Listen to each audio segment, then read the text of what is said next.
Good evening, everybody. Welcome back to Secret Squirrel Games. I'm your host, Secret Squirrel. Tonight, we are picking back up with our Dungeons & Dragons campaign, Myths and Legends. Greek mythology-based. In fact, it's pretty much very similar to Age of Mythology, if anybody's familiar with that particular video game, but that's neither here nor there. Obviously, there is artistic license being taken to adapt such a theme to Dungeons & Dragons anyway, and that is perfectly fine. We encourage that around here, and our Dungeon Master is doing a fantastic job of it. If you joined us last week for the Myths and Legends stream, then you'll know where we left off. After having established ourselves a little bit in a camp and on the banks of the, what is that, the Ionian Sea? I'm not even sure off the top of my head. Adriatic? Is that no, I don't remember off the top of my head if it's the Aegean or the Adriatic, now that I think about it. But nevertheless, we had established ourselves near the beaches off of Troy, and we had established our base of operations in a camp, and we have already made diplomatic relations with a Greek village that was nearby. And then after that, we moved forward to try to scout out the mountain pass that would lead us, hopefully, toward one of the two Trojan ports, dock areas that we need to clear out. In doing so, though, we came across a cave. And in that cave, we've discovered, apparently, a Manticore nest. So, that's what we're picking up with. Hence the title of tonight's stream, The Nest of the Manticore. That's exactly where we left off, as the resident of that nest was returning, and the Dungeon Master, I'm sure, will also cover that as we pick up the storyline here. We're going to join our intrepid adventurers in just a moment here. We are still down, by the way, the two party members that we were down from last week as well. Currently, though, one of them might join us a little bit later. Not sure. We're going to figure it out here, depending on what their schedule is able to accommodate in just a moment. But I'm going to go ahead and get us back in with the rest of the party. I'm going to unmute myself in Discord, and they will be joining us. So, since I am now unmuted in Discord, I'm going to go ahead and say welcome to everybody else. Hey, Dungeon Master. Hey, party members. Go ahead and say hi, and then we can kick this off. What's up, everybody? Welcome to the stream. Welcome to Myths and Legends. We're going to be getting started in just a moment. First and foremost, we're going to do a quick introduction. Nothing crazy, just a little say hi so you guys can match the voices of the characters to the actual characters themselves. So, without further ado, Squirrel, if you would, or if you haven't done so already, have Roll20 up, because I'm going to be illuminating the character's tokens right now, starting with yourself. Just a quick hello and character's name, class, and race. I am Arthemios. I am a demigod, the son of Nyx, goddess of night, and I am part rogue and part fighter. Alright. Next on the roster, we have Calypso. Hello, I'm Calypso. I've spent most of my time in a temple, but have recently been out and about and adventuring, and doing my bidding for Apollo. Sorry, as a human cleric. Perfect. A cleric of the light domain, for those who are familiar with D&D clerics and the rules about them. Next, we have Penelope. Hi, I will be voicing Penelope. She is a demigod, daughter of someone she does not know, but she knows her mother. She is a barbarian. And finally, we have joining us today, Profanities. I am Profanities, leader of many Greek armies. I am not a demigod, I am a mortal, and I am basically the character class of Samurai, which is subclass of Fighter. Perfect.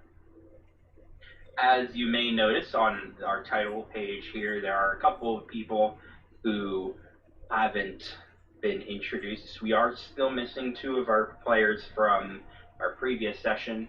The first being Bacchius here, a bard monk who is a follower of Dionysus, if you couldn't guess that from his picture. And then finally, we also have Palamonius here, who is an artificer, specifically a demigod follower, son of Hephaestus, god of the forge. And then you may notice at the top of our ring here is the picture of our hero, Arcantos, the leader of the Atlantean army and the admiral to these heroes here. As I'm sure has already been explained by Squirrel, we are picking up where we left off last week with the party exploring the Trojan beachhead in the Trojan countryside in preparation for their assault against Troy. Specifically, their mission, regardless of if they choose to accept it or not, is on this Trojan beachhead, which Squirrel I'm sure will zoom in on or enlarge. On this Trojan beachhead, the Trojans have been able to push back the Greek forces, preventing them from actually setting up their armies and preparing to assault the gates. They have been pushed back into the ocean, partially due to the 2 Trojan docks on the left and the right of the upper corners of the map. The mission of the Atlantean heroes here, and well, they're not just Atlantean, they're Greeks amongst them as well, but the mission of our players is to destroy both of these Trojan docksides, allowing for the Greeks to once again land, bolstering forces of course, and therefore being able to properly assault the Trojan gates. You'll notice there are some question marks on this map too. They represent points of interest on the map. Some have already been discovered on the far bottom right corner. You'll notice a question mark that is the town of Ilum, where the party last session successfully convinced the townsfolk that with the assistance of their soldiers, they would provide villagers to help gather resources and build their camp up. The question mark slightly above that in the range of mountains to the right is where our characters are now.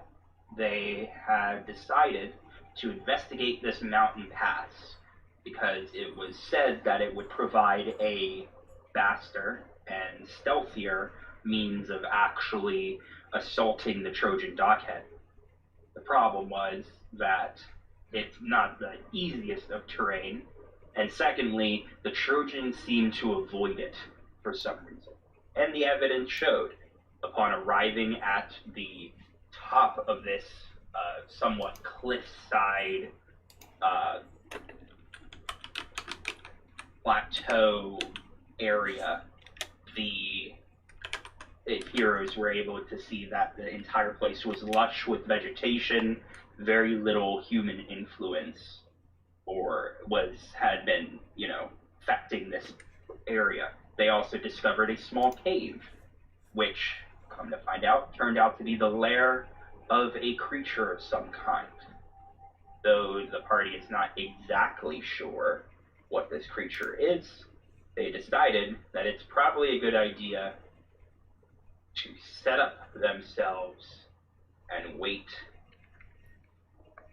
hopefully ambushing the creature should it be something that they need to worry about, because they plan to use this mountain pass to attack the Trojans. They can't be worrying about mythic beasts attacking them on the way.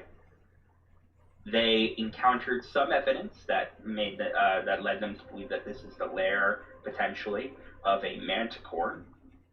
And thus far, the party has attempted to stealth in various spots and places. Everyone is, as far as they are aware, everyone is hidden. Now, specifically, Profanity's here. He has actually decided to submerge himself into the nesting material of this nest in the hopes that the creature won't notice him when it lands inside the nest. Arthemios, Penelope, and Calypso here, they are on ledges that are currently overlooking this cave, hiding in wait. Now, for my players, just as a quick recap for all of you, the cave itself, the only entrance is an exit, is all the way at the bottom here. It's a tight gap, not necessarily for you all, though enough that you had to move through single file. But it would definitely be a squeeze for a larger creature. There is obviously evidence of water throughout the cavern. These are piles of rock, they are not holes in the ground. Additionally, the plateau little ledge area here is only 5 feet off the ground. However, it is for the most part surrounded by rather precarious rocky structures, meaning that if you wanted to try to move through them, doable, but it will be at the cost of difficult terrain. Meanwhile, these ledges here, as you can, where some of you are perched on, these ledges act as their overlooks. They are 15 feet off the ground, so only 10 feet above the floor of this island here. And the entire cavern itself kind of tapers upward, and you can see there are bits of light that are shining through the ceiling where there have been cracks and cracks. Nothing that any of you could necessarily fit in, though you could potentially try. A small or tiny creature might be able to fly to and from, but definitely not something large. But it is providing some light. I will tell you, though, the party has been kind of held in this hidden posture and position for about 3 to 4 hours. You left early in the morning, arrived here around midday. So the sun is beginning to set. I'm going to say there are some stray strands of light, as you can see on the map, but it's really only illuminating this area here. You probably have another hour, maybe 2 hours of sunlight left. So you will be returning to the camp in the dark. Unless you wish to camp out here, of course. So, with that in mind, unless anybody has any questions or concerns, we had picked up where we left off with Arthemios. Your keen ears picking up the sound of beating wings. Multiple. And realizing that there was a death, that there was not just one set of beating wings. And just one other thing I want to point out as well for anybody who might be viewing is that the music that you're going to hear tonight is by Adrian Von Ziegler. It's copyright-free music. You can go and check out his stuff on YouTube, as well as I'm sure I don't remember off the top of my head what his website is called or whatever. But if you Google Adrian Von Ziegler, you'll find his channel, you'll find his website. He has a Patreon as well, I believe. And the name is in the bottom left corner of the screen during the stream. Yes. Definitely. Because we are stealthed. No, the ninja masks are for stealth, are they not? Yes. Right. Not for exhaustion. That is what they are for. No, you all should actually have. I know some of you do have exhaustion, as climbing up to this area as well as hiding in these positions is a bit exhausting. So I know some of you do have levels of exhaustion, Oop. which should be notated on your character sheets. I am correct. Directly above your names and such. Or not your names, your weapons. So, with that in mind, we will start with that sound getting closer and closer. And then a moment later, you hear the crumbling of rock and stone. Profanities, Arthemios, you guys don't see anything. Penelope and Calypso, because of where you are and the angle of being able to get some of the entrance, I'll say Calypso, specifically you, get the glimpse of two large, almost human-like, clawed hands kind of grab the edges of this space, and you watch as the leonine head and leathery winged body of a large manticore pull its way in through the rock, maintaining its height. Essentially, it's about 10 feet off the ground at this point, staying in the air. The creature flies forward, to which Arthemios, now you catch a glimpse of it. Profanities, you still don't see anything, but you can obviously hear it for sure by now. It lands here onto the nest. See if it notices you, Profanities.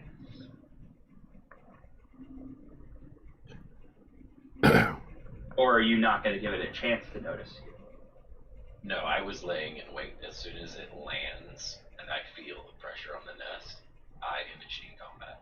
Okay. Yeah, so, see, yeah, if you were going to wait for maybe an opportune moment or something, then I was going to see if it, noticed something weird here. But yes, I will tell you that it is surprised. It is 100% surprised. What I am going to have everyone do, make sure your token is selected. Please roll initiative. There is a surprise round that is being triggered by Profanities. You do not have to act in this surprise round. If you wish to stay hidden, you absolutely can. Obviously, by breaking your stealth, you break the surprise. However, I will tell you, so nobody has those abilities. I'll say if you are accurately hidden enough for this creature, you will have advantage on an attack roll should you make it.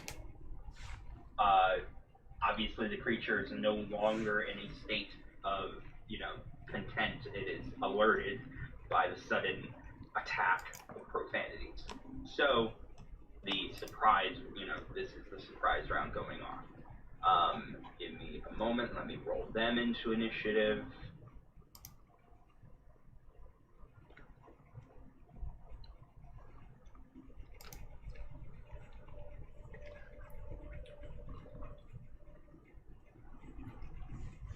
All right.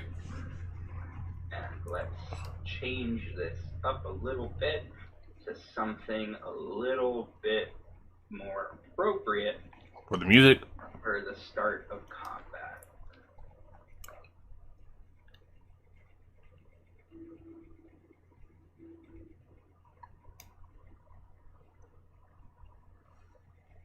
Moment. Also, all of this music that you'll be hearing today is by Adrian Ziegler, regardless of when the track changes or whatnot.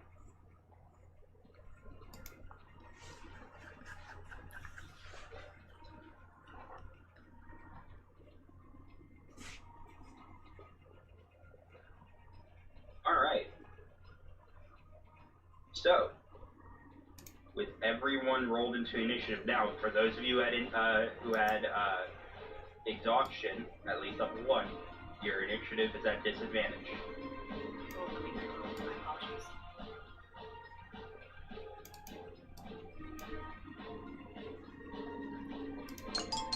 That would be Arthemios. I don't know how to roll at disadvantage. Just roll again. Just roll again. Oh. Arthemios, Calypso, Penelope, Oh, wow. There you go. It took the disadvantaged number anyway. Profanities, you are not exhausted. Then you just switch it back down to my 10, please. Right. Calypso, you keep your 11. And Arthemios, you now have the lower number. Very good there. Last but certainly not least, let me get this out and ready. There you are. Alright. So, profanities. Starting us off, you suddenly burst forth from the nest, completely catching this creature by surprise. Go ahead and start your barrage. You have advantage on your first attack. Much. With advantage, the first attack comes from the Blades of Fury. Okay. As I slash at it. Definitely hit. Don't know why it did damage twice. But re-roll that 1. The 1 is from fire. Do I get to re-roll that? No. So you have 8 and 4. Okay. Right? Re-rolling the 1 that's close to me. Right. You rolled a 4 for the fire. Right, 1 extra point. So 9. 13 plus 4. So 13 points of damage. The creature howls in pain. Right. So you have the rest of your turn. It is no longer surprised, of course. That's fine. I will action surge. Okay. And I will also activate my fighting spirit. Okay. To keep advantage on the attack. And remind me, Fighting Spirit does it cost a bonus action, or is it free? Fighting spirit is a bonus action. Okay. Go ahead. So I will make my second attack. That is a hit. Alright. I don't know why it's doubling Max that. damage. Yeah. 18 points. Thus, as you leap forth from the nest, the creature obviously isn't directly on top of you. You were kind of hoping for maybe like right up into the gut, but you're able to clip through the wing on your first strike. The second strike, however, the creature is still kind of scrambling from the sudden realization of you here. It takes it right along the side, and you leave a deep, burning gash across its form. It screeches in pain. Alright. Do you want to move, or are you staying where you are? I am staying where I am. Okay. Obviously You're lying no longer prone, no longer hidden. Right. Arthemios, do you wish to break your cover? I wish to fire my bow from cover, By all means. from the shadows. Advantage. Well, yes. And then from the shadows, I launch out an arrow at the beast as soon as I see the fray begin within the nest. Firing off the short bow, only because I haven't upgraded to a longbow yet. But hopefully maybe I'll... What were the... I assume the Trojans were firing short bows as well? Yes. Okay. Alright, I'll try to see if I can get anything bigger or whatever later on. But anyway, I will fire a short bow arrow, or an arrow from my short bow at the creature with advantage. Come on, baby. A 15 does hit. Yay! Alright. I will also add for you guys, just as a reminder, you do have these handouts that are editable, should you wish. And then also, just as a reminder, I'm assuming everyone's keeping their roles. Profanities, you're taking notes. Penelope, you're taking loot. Artemios, you're controlling a hero. If there is one to control, you guys have those inspirations to use, should you wish. Go ahead and roll your damage. Alright. I will roll my damage. Bleak. That did not apply the sneak attack, though, for some reason. Because I had unchecked the box. Sorry.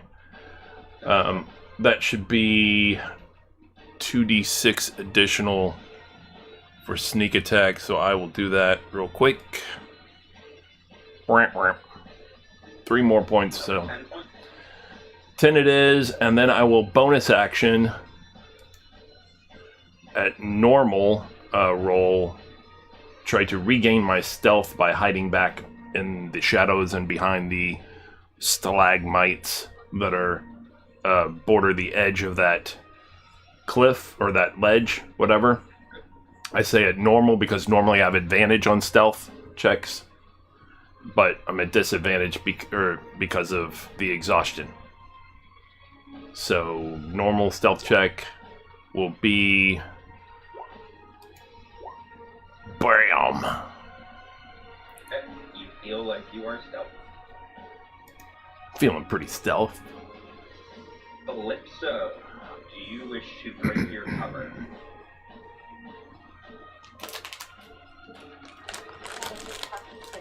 However,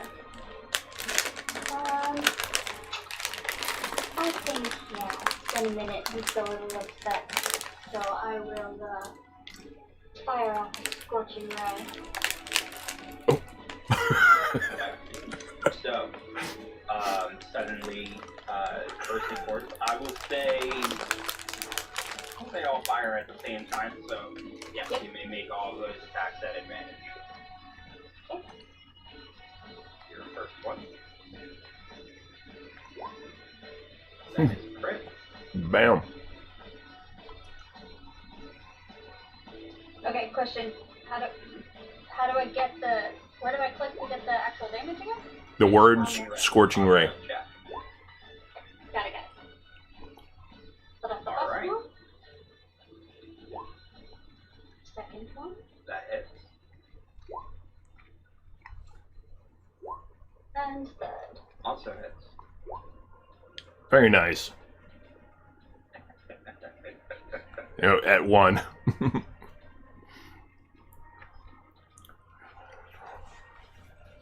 So, For the viewers, you want to clue in the viewers to this? for the viewers, everyone should know that we have a pretty common circumstance that comes up wherein after significant amounts of damage are dealt out, or the thing is on its last legs and just a little bit is dealt out, it's always just shy, just a smidge shy of the finish, and usually leaving the enemy at 1 hit points. It happens way too often to be coincidence.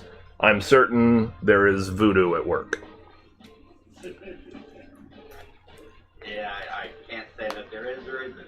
But if it is, it's not my doing. But it follows me wherever I go. So, Calypso, you are no longer hidden as you burst forth the diadem that you wear, the circlets with the shining jewel in the center. brilliantly lights up as your eyes flare with golden light, and suddenly 3 arrows of pure sunlight come shooting out before finally engulfed in solar-like flame. All 3 finding their mark, hitting the Manticore, which looks absolutely destroyed right now. You can see patches of its fur have been burnt away. Their wings, it's trying its hardest to just lift them up into the air. The creature looks almost completely destroyed. It is at this point, before you get to go, Penelope, that suddenly, emerging from the outside, is another Manticore. And as it flies in, gets to about there with the movement that it had, and seeing all of, well, most of you suddenly, out and attacking it, the creature roars in response, and it didn't get to use its turn. It is going to fire 2 of its tail spikes, as you will see its tail almost raised like a scorpion, flings out, and 2 of those real large spines that you saw, or that you had recovered, come flying out. Both are aimed at you, Profanities. The creature, I should also mention, is currently 15 feet in the air. Just so you guys are aware, this creature is 15 feet in the air down here. So, firing at you, Profanities, the first tail spike will miss.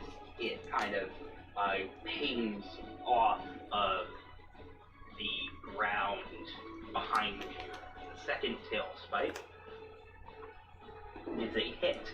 This one piercing into your forearm as you kind of bring it up to block. You take 7 points of piercing damage.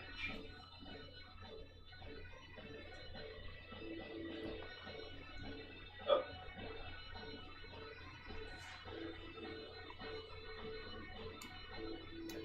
There you go.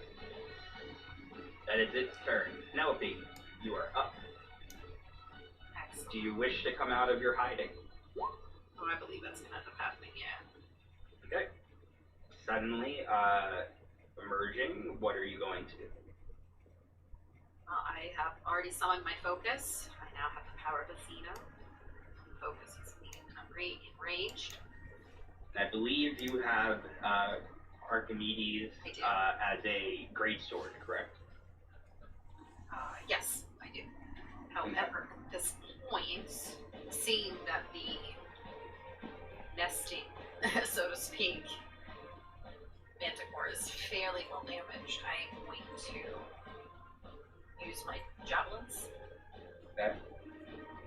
I launch an attack. I am going to be... You want to move first? Yeah, I am. Yeah. What would you like to do? Do you want to jump across onto that central plateau area, or do you wish to land in the water?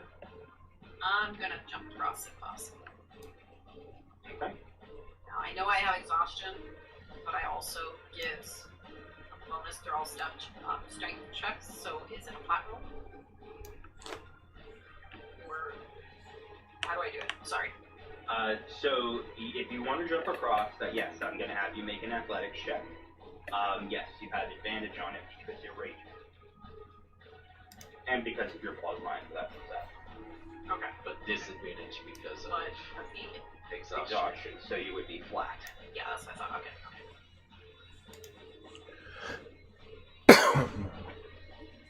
Okay. Kind of standing up, your muscles are still a little sore. So I'll say you make it across. 5, 10. You'll get to there. You only have about a square more of movement to make. But you kind of dive and roll scraping yourself up in the process. You are raging, so the damage is actually. Hold on. Let me double check something. I always scares when the DM checks something. Reminds me of the doctor fight.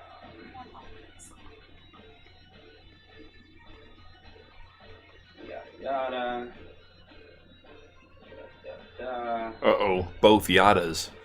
Okay, no, you're good. So you are raging, so damage is halved. I was checking to see if it's only weapon damage is halved, or if net all bludgeoning is halved. It's all bludgeoning. Okay, alright. So you do take a little bit of damage as you kind of roll ahead, taking 10 reduced to 5 points of bludgeoning damage, kind of clipping the stalagmite here on the ground in the process on your ankle. It stings for but a moment, but you continue your focus forward. Like I said, you have about one more square of movement.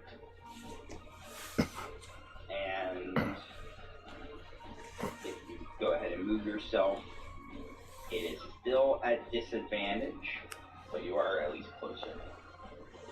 Question here. I had 5 points of temporary hit points on my sheet. Was that correct? For, I don't know. So maybe they're not, and it was just left over from someone else? Yeah, I think might that have was been from left over. Yeah, it's Alright, gotta be. I'm making sure I want to be right, so. Okay, As far as I'm aware, you shouldn't have any tests. okay, cool. Yeah, we need our kiss back. Damn it. Alright, just saying. Okay, I'm gonna go ahead and, as I can't still unfortunately reach, I'm going to shoot my javelin at the seriously injured Manticore.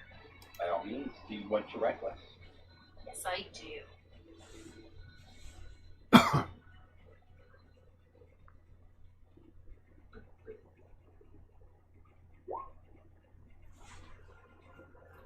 That is a hit.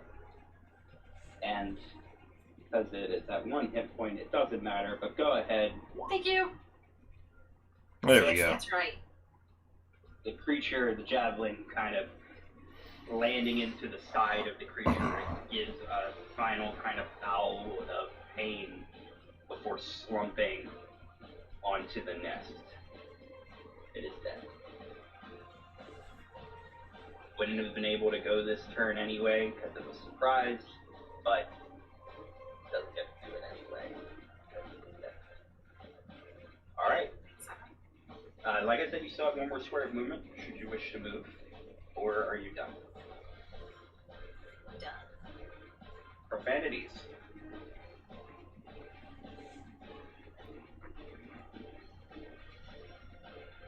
The creature is 15 feet in the air, 10 feet off here. This is difficult terrain to move through the creature. Okay, let's see if I can do this one.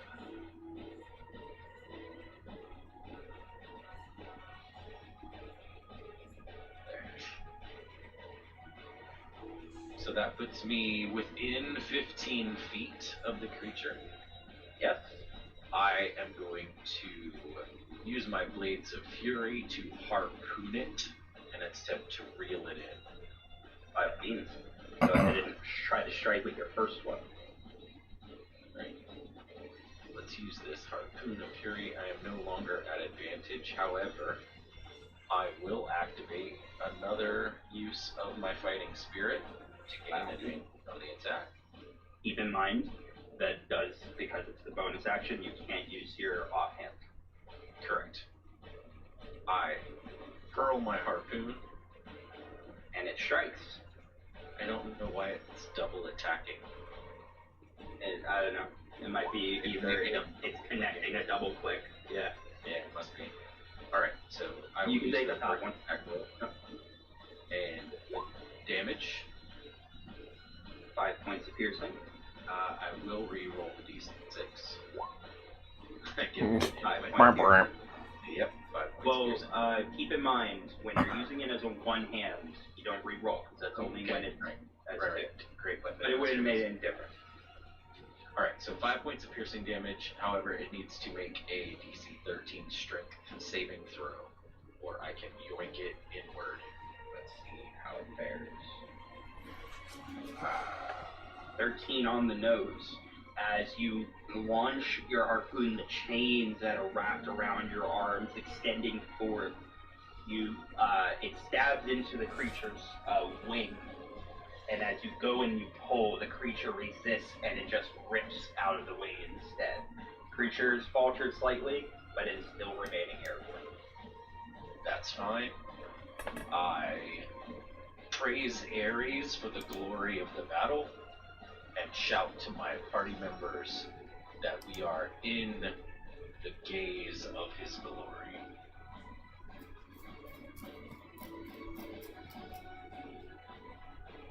Alright. Next, Artemios. I'll say where you are right now. Yeah, I can't see it. You do not have a sight. Right. Now. So slowly, arrow drawn, slowly peeking around in the shadows, slowly till I can get a shot just to release. Which I suppose would probably be about there. Yep. And then I will maintain your stealth if you only move that half speed, essentially. Yeah, that's fine. I only did so. And then I will fire again. This time at this new one. I'm not going to bother wishing these souls to Hades, because as far as I know, Hades takes mortal souls and like regular human mortal type souls, and I have no idea what these things are, nor that they would be welcomed in Hades anyway. So, with advantage, For another plane, things. yeah, to wherever the hell, to whatever hells they must return. And then with advantage, launching the arrow, letting loose. And that, if 15 hit, I'm assuming 16 does. You assume correctly. This time I will connect the sneak attack, I guess. If it takes, there you go. It took. Alright, the arrow pierces the creature's side, and once again it screeches in pain, turning and looking in your direction. And then I will bonus action. Well, first off, I'm just going to go ahead and continue my movement back, and then I will bonus action try to, ensure that I draw no further attention. And that would be, again, flat, because of the exhaustion, and then the normal advantage. So a flat roll is not great. I can tell that I am kicking up small stones or something as I'm trying to position myself behind this stalagmite. Okay. But I am at least behind cover. You're behind some cover, yes. Actually, I can go ahead and go further now, because I don't have to move half movement anymore since I'm not stealth. Right, so that would have been your last square. Right. 5, 10, 15, 20, 25, and finally. Yep. Well, from here I went 5, 10, 15, 20, and then 25, and then 30. So there you go. But that gives me full cover, though, right? From where it is Yeah, currently. from where it is right now. Yep. Yeah. It's all I can plan on is where it is right now.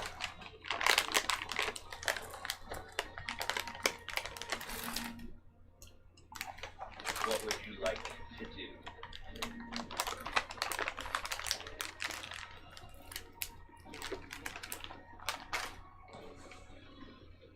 I think you blipped out. Who are you talking to?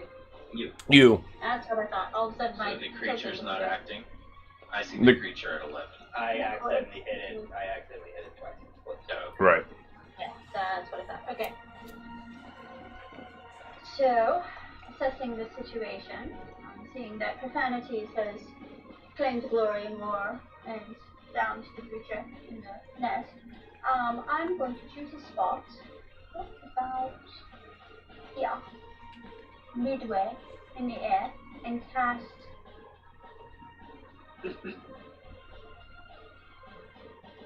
sorry, that wasn't me. Whatever that was. What do you guess? Flaming Sphere. Okay. Flaming Sphere. Can you post that into chat and then take off spell slot? That is your second level. Yes, I understand. It's actually my last high-powered spell, but it lasts a lifetime of play. Alright. One moment.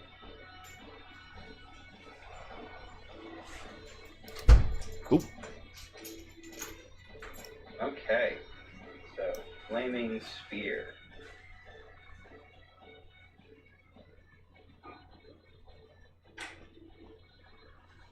Find a appropriate token. Sorry. There we go.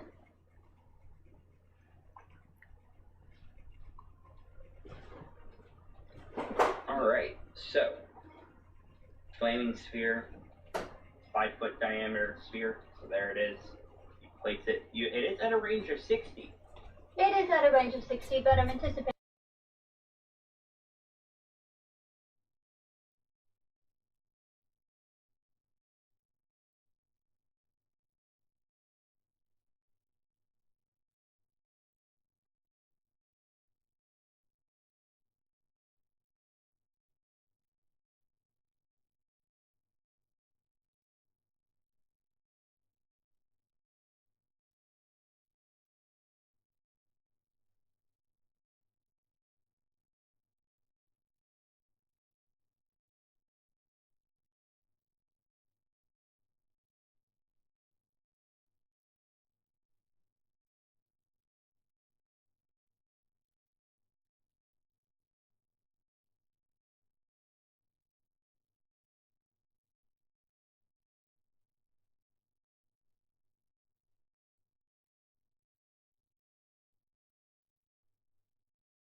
Roger.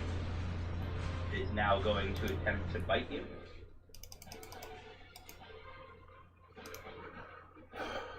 But the bite misses. You just roll out of the way as it attempts to latch its jaws onto you. Roger that. That is it for the Manticore this time. Penelope, what you doing? Stupid Manticore. Is it walking away from me? Okay, it's still flying, I assume. No, it has landed now. It is on that ledge. Even better. I'm still in range.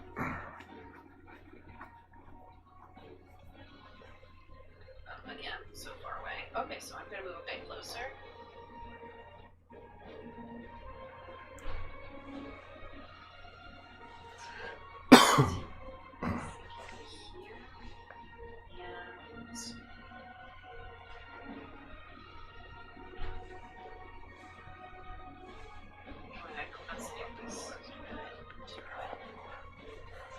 Breathlessing.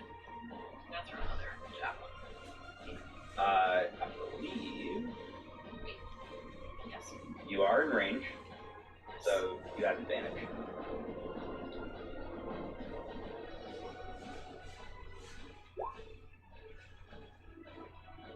A hit.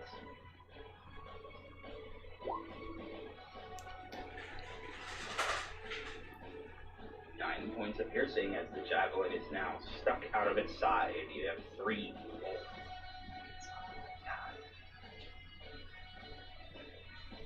Is that it for you, Penelope?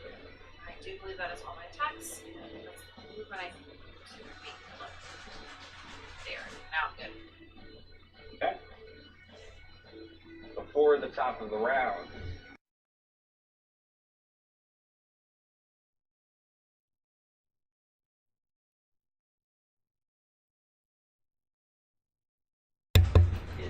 third Manticore. Boo.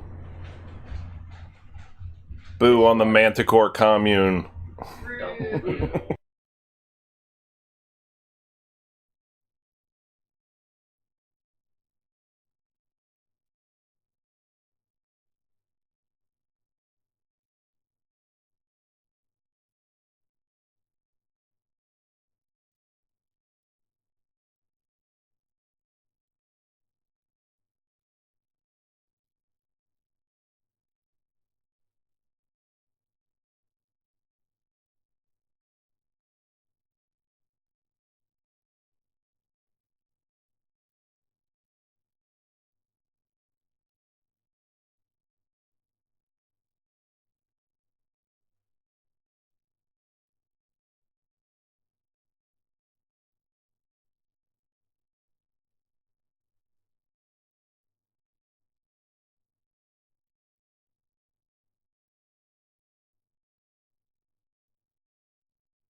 Ground. I say that all shall bow before the might of Ares. And yoink that asshole from the sky. Indeed you do. Arthemios. Arthemios drops his bow to the ground and draws forth the underworld scepter with which to strike his foe. Underworld scepter time.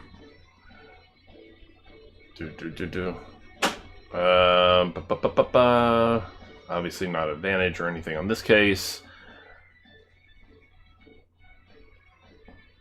But he does get to apply that. So striking with the scepter, that should hit. That should hit. Therefore, 9 across the board. yeah, I know, right? So it's just 2 of those count, though. Correct. In which I am assuming you're using a two-handed. Yes. It definitely didn't like it. Excellent. Then I will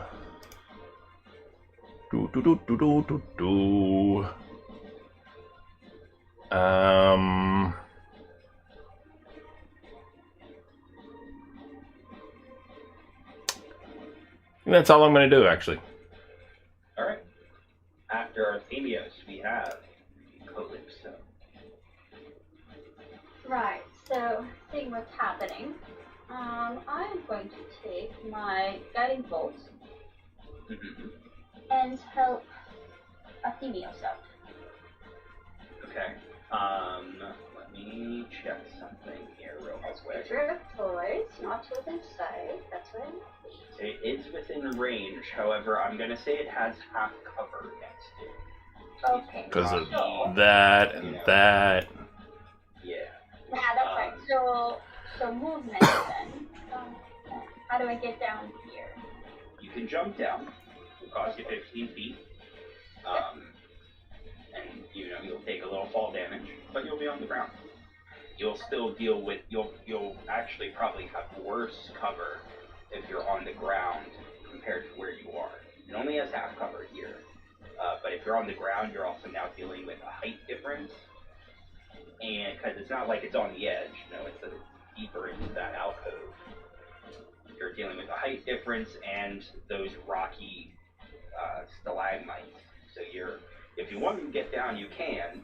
This area is probably the better suited, but again, I think you're going to deal with cover regardless, unless you're all in the same area.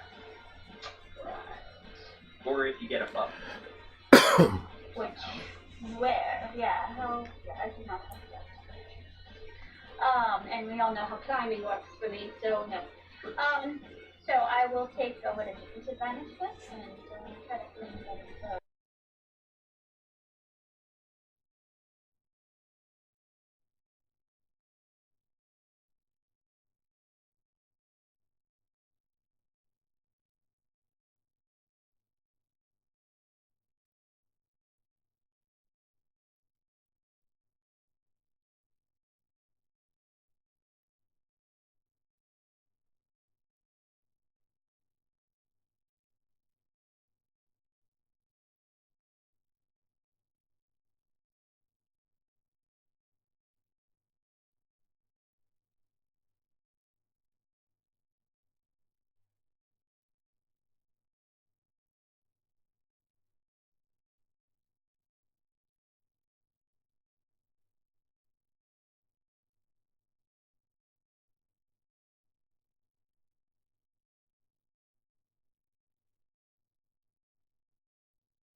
was hers or not. Though the mother may have been the first one dead.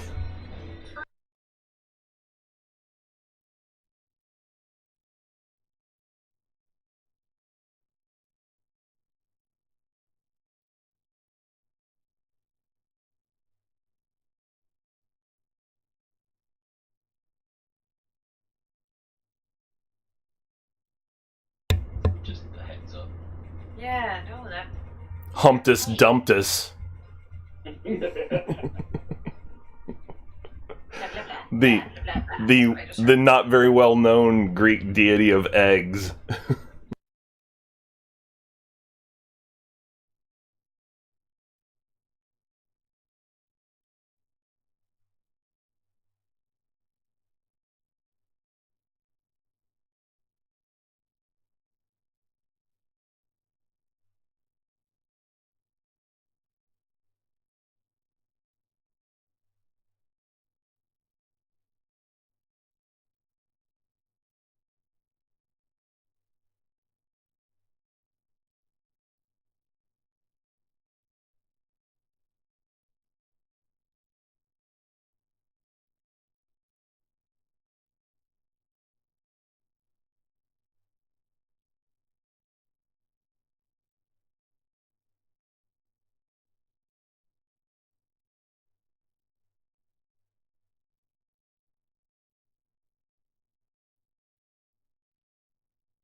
Is that it for But you, blood Tom? too. Oh, blood too. Blood too. I really put blood, yeah. Blood too. As long as there's blood involved, I'm good. It's probably blood fury, in fact. Nice, nice. Alright, I'm gonna move Warrior.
strictly. Yeah. I will strike again with the Underworld Scepter. Normal action. Underworld Scepter.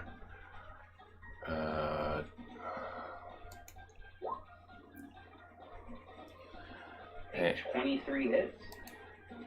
The right number, so 13 points of damage.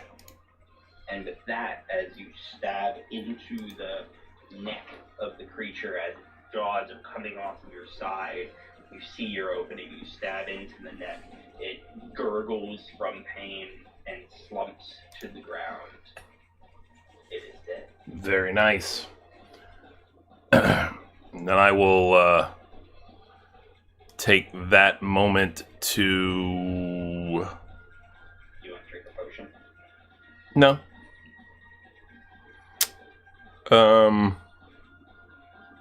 You do have the reusable tiny warning. I do. And it won't. It resets at the beginning of a new day. Hey, think of it this way: you could get dropped right now. Just saying. I know. Whoa. I know. Celebratory. No, I will pick up my bow and move around the creature using the creature as cover and try to hide behind the creature so I can see it, because I hear more combat out here. So I have to assume that more have entered into the fray. You're careful to stay away from the intense heat Yes. emanating from that sphere. Yes. That stresses the importance of enunciation, by the way. It sounded like we had a celebratory. And there is my stealth roll to I stay hidden behind the beast there, and get a view at least of what is out here. I can see this other one, I suppose, or the edges of it. I can see profanities, I'm sure, at You least. see parts of it. In- You definitely can see profanities.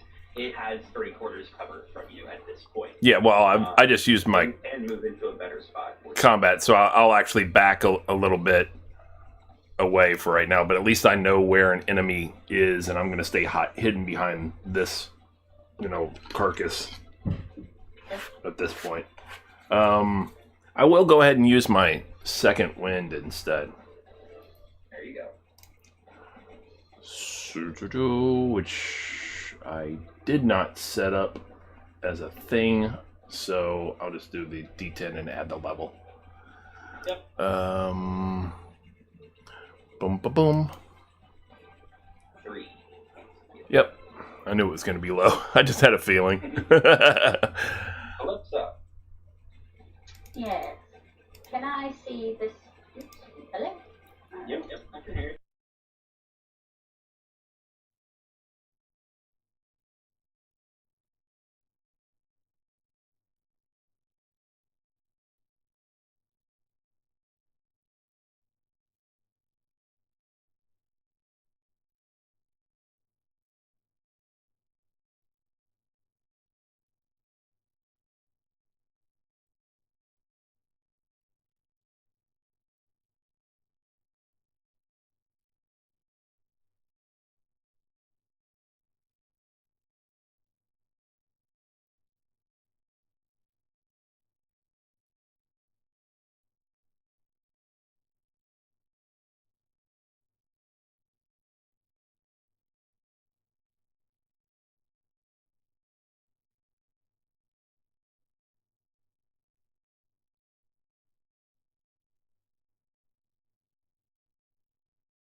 Side of the Manticore instead. In addition to the Trojans, Apollo apparently sides with Manticores as well.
Ugh, you know what I That mean? sucks, dude, but thanks for popping in, Sago. Always good to have you. Okay,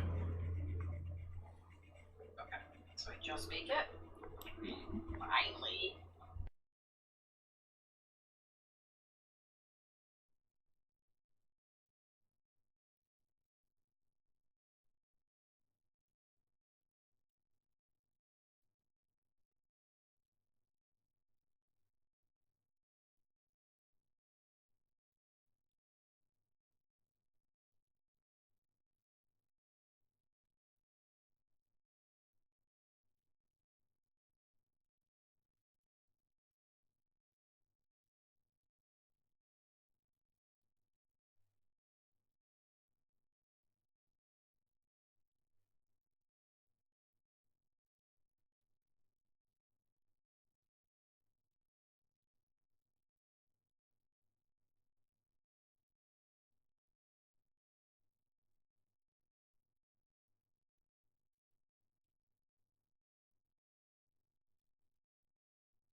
Arthemios, having picked up his bow, will move.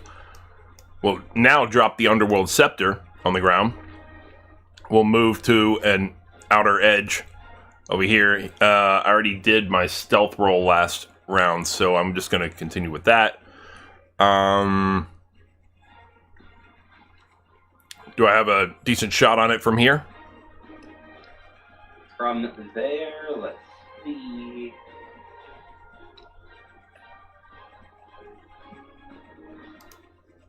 Yeah, you're good. All right. Then I will do exactly that. Fire an arrow at the beast. Is this? Am I rolling with advantage or not? You are. I mean, yeah. Okay. All right. Well, then here comes the shot. No, it's going to be a miss. A 13, yes, Yep. does miss the arrow. Being kind of going through the leather of the wing doesn't really have much purchase. I will tuck back over there and re-stealth, Go for it. if at all possible. Bramp. I'm not going to bother re-rolling that one. I might need a re-roll later. I've got total cover as it is, so I'm fine. Calypso. Follow the creature again.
Why is that doing? Somewhere holding a bucket of popcorn. The whole Benny Hill thing.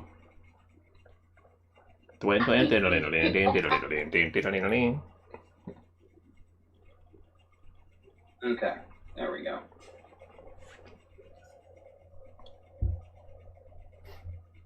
Sounds very All right. mysterious. As in, Just part of the playlist. it's a mystery that Calypso didn't kill herself coming down off that ledge. Especially after the experience.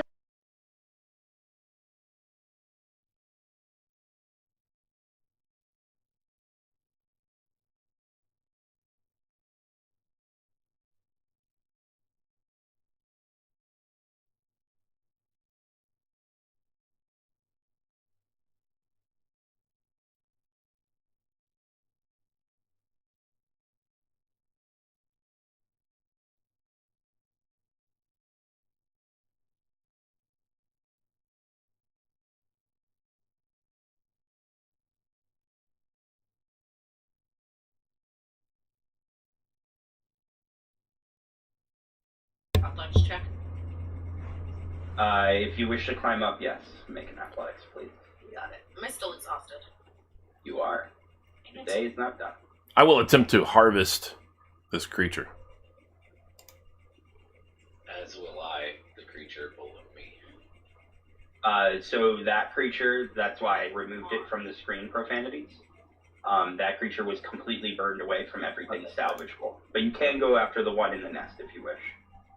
There's Penelope's there. She's good at what she does. Well, I was there. Except for we all have disadvantages from exhaustion. Except for those profanities? No, I'm saying... Profanities does not have the exhaustion. No, I'm saying he just said that you're good at what you do, and I'm like, yeah, except for you have a disadvantage from exhaustion. And Penelope, that is supposed to be at this disadvantage. It's a flat roll.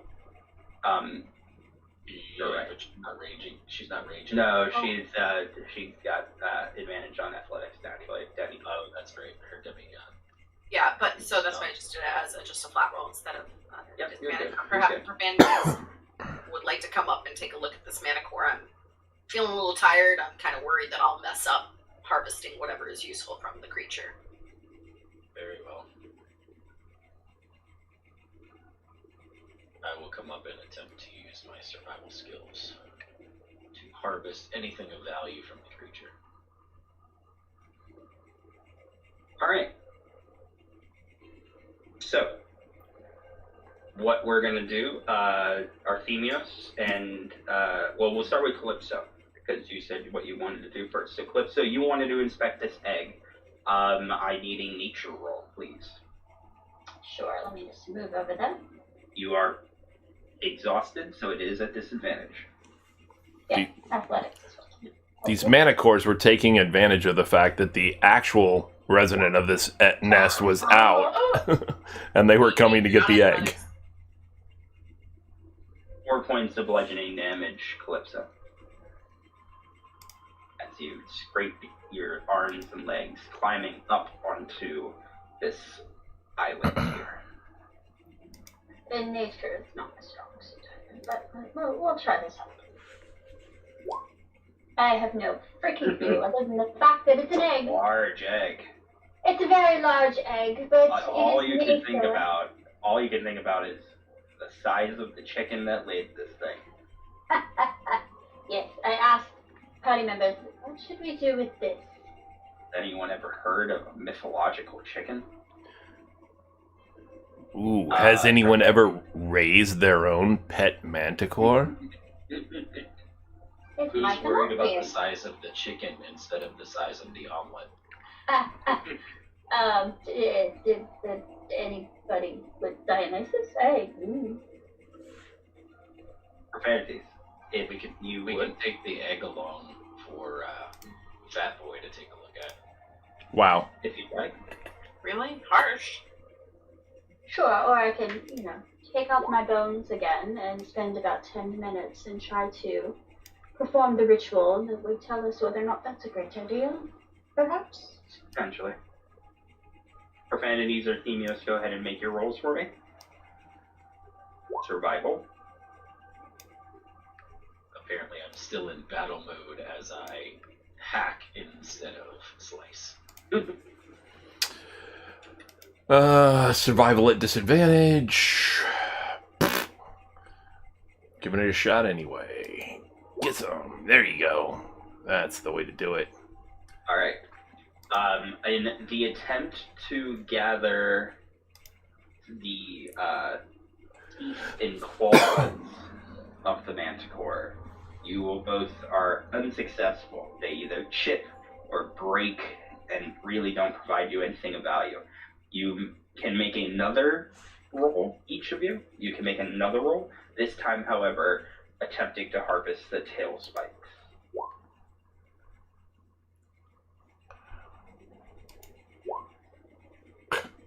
Similarly, We're awesome. every time you try to either pull them off of the tail or whatnot, they either snap or break.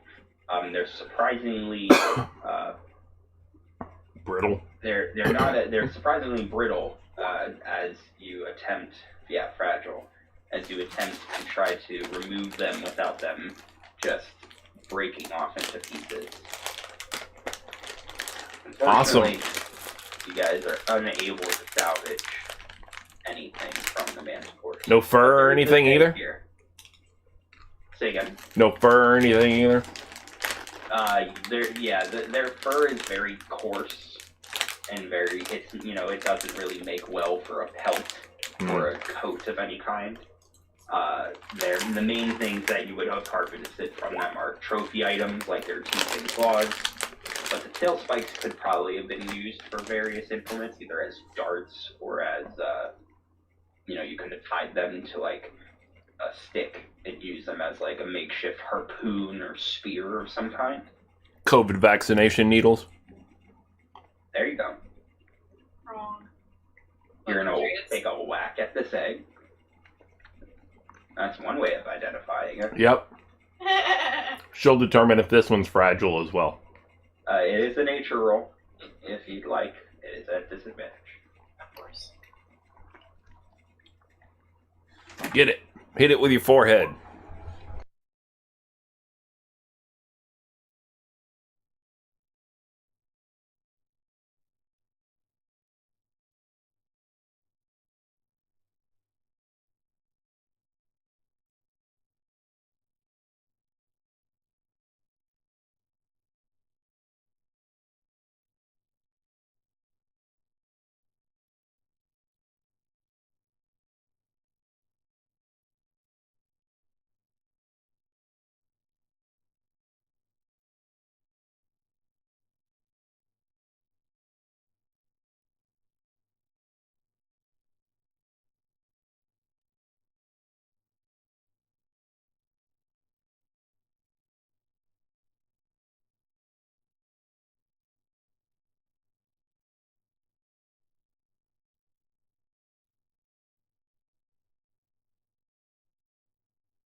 Oh my.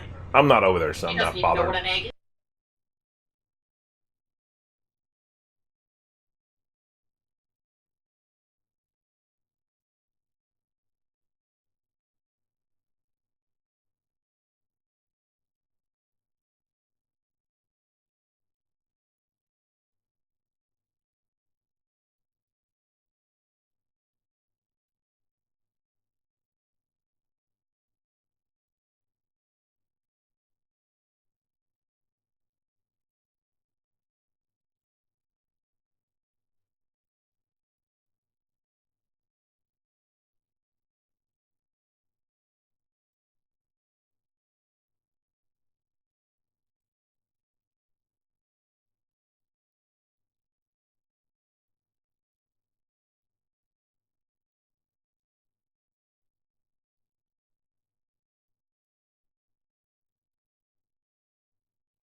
Tamagotchis?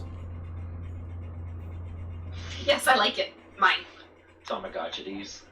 Mm. Okay. Do you?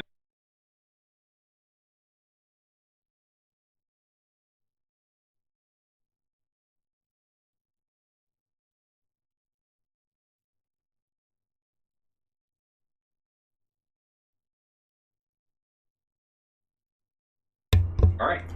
That awkward That. silence was us all just looking at you very oddly. Also known in my eyes as a Greek. Thank you. Also known in your eyes as the usual. With that, you guys exit the cave and look down at the rather You hear that sigh? steep and rocky cliffside that you climbed up to get here. We could stand to rest the night. It is getting, at this point, the sun, you can see it is setting off in the distance. Like, you definitely only have like an hour before the sun sets completely. If you wish to rest here, you absolutely can. I will note that your potions will disappear, as if you are not, it's Bacchus who hands them out every day. Right. I'm good with that. I'd prefer to rest in the cover of this cave. Right. So It is yeah, completely up to you all. We can set the owl to sentry at the door. Alarm. Archimedes says yeah, no we have problem with that. Archimedes doing that. That sounds good. Alright, so making your way back into the cave. Yes, if you guys wish, you can choose to rest here. And you said Archimedes is going to keep watch outside. It looks like a hot tub now. Are any of you keeping watch yourselves, or are you just going to trust Archimedes? He is mechanical. He doesn't need to sleep, so it's not like, I'm gonna rest first. Nodding off. I I'll take a trust watch. you. Okay. Is anybody else taking a watch or no? I can take a watch, but I want to rest first.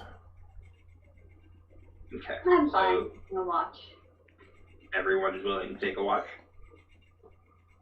Then in that case, go ahead, everybody, roll a d4.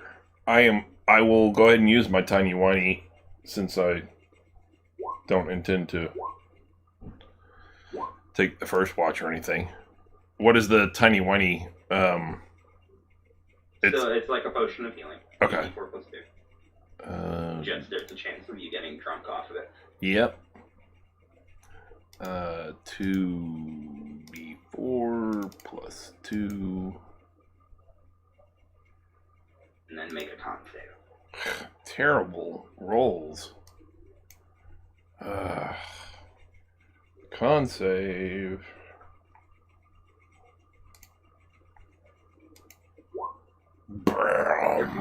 And finally, roll a d4. Yeah. Do. Perfect. Oh my god, you do realize that we rolled every single number. Yes, That we was did. the plan. It was as if I planned it. Alright, so these will take first watch, Artemius will take second watch, Calypso will take third watch, Penelope will take fourth watch. You guys go to sleep. Profanities on your first watch. I need you to make a perception check. Does Archimedes assist with that? Archimedes is doing his own thing. I'm rolling for him separately.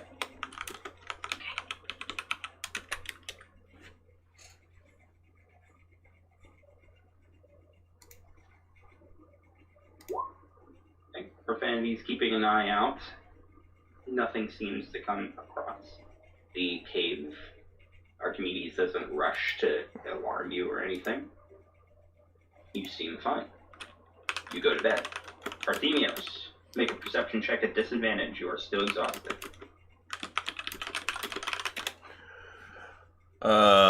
Disadvantage.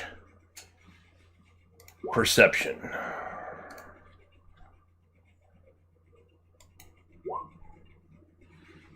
Nothing seems to happen, as far as I know. Despite the fact that at the end of my watch, when I go to wake up whoever is going to relieve me, I find that you are all slaughtered. And I didn't even notice. I'm third watch. Unfortunately, nothing happens. No alarm from the owl either. Cabides. Calypso, make a perception check at disadvantage. Yes, yes.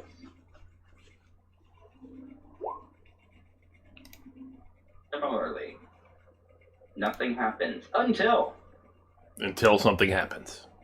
something happens. Archimedes does make his way over to you. He doesn't come squawking in like crazy, so you don't expect this to be anything of, alarm. But he does tell you that he was doing a round, so to speak, along the mountain pass, looking down into the valleys below. And he saw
No, not really. I mean,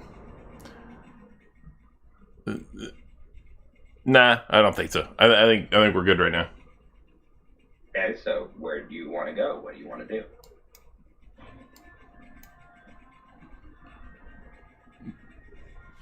You guys want Are we going to go back? to the dock? Do you want to go back to your camp? Do you want to go to another point of interest? Or are you guys going to sit in the nest? Do we feel...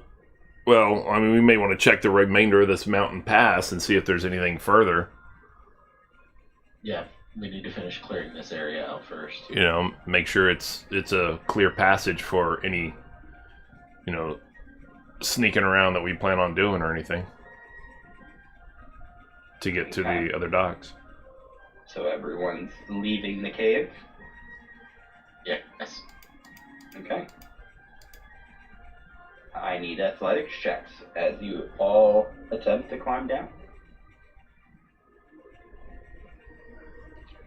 If you wish to go one at a time, you can. If you want to go all together, that's fine. However you want to do it. Artemios and Profanities, make sure you guys reset your hit points. I figure I'll stay up at the top and make sure that Calypso gets down, help her if possible. Okay. Using a rope or something to help guide her down. Okay. Who's first? Profanities. Takes it like a champ. Gets all the way down, no issue. Artemios. As no one is surprised. Somebody's going to help? So with the rope and stuff again?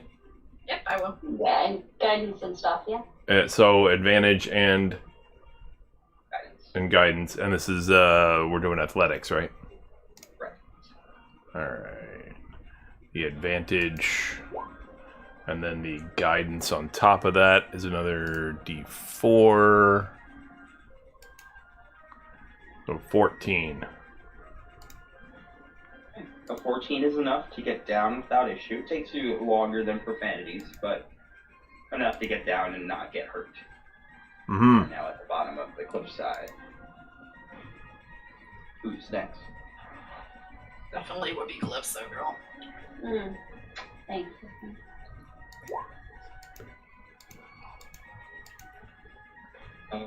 Why you rolling? Oh wait, never mind. You're good. You're good.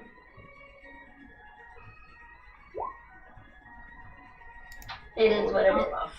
You gotta roll. You hit a DF. That was the D4.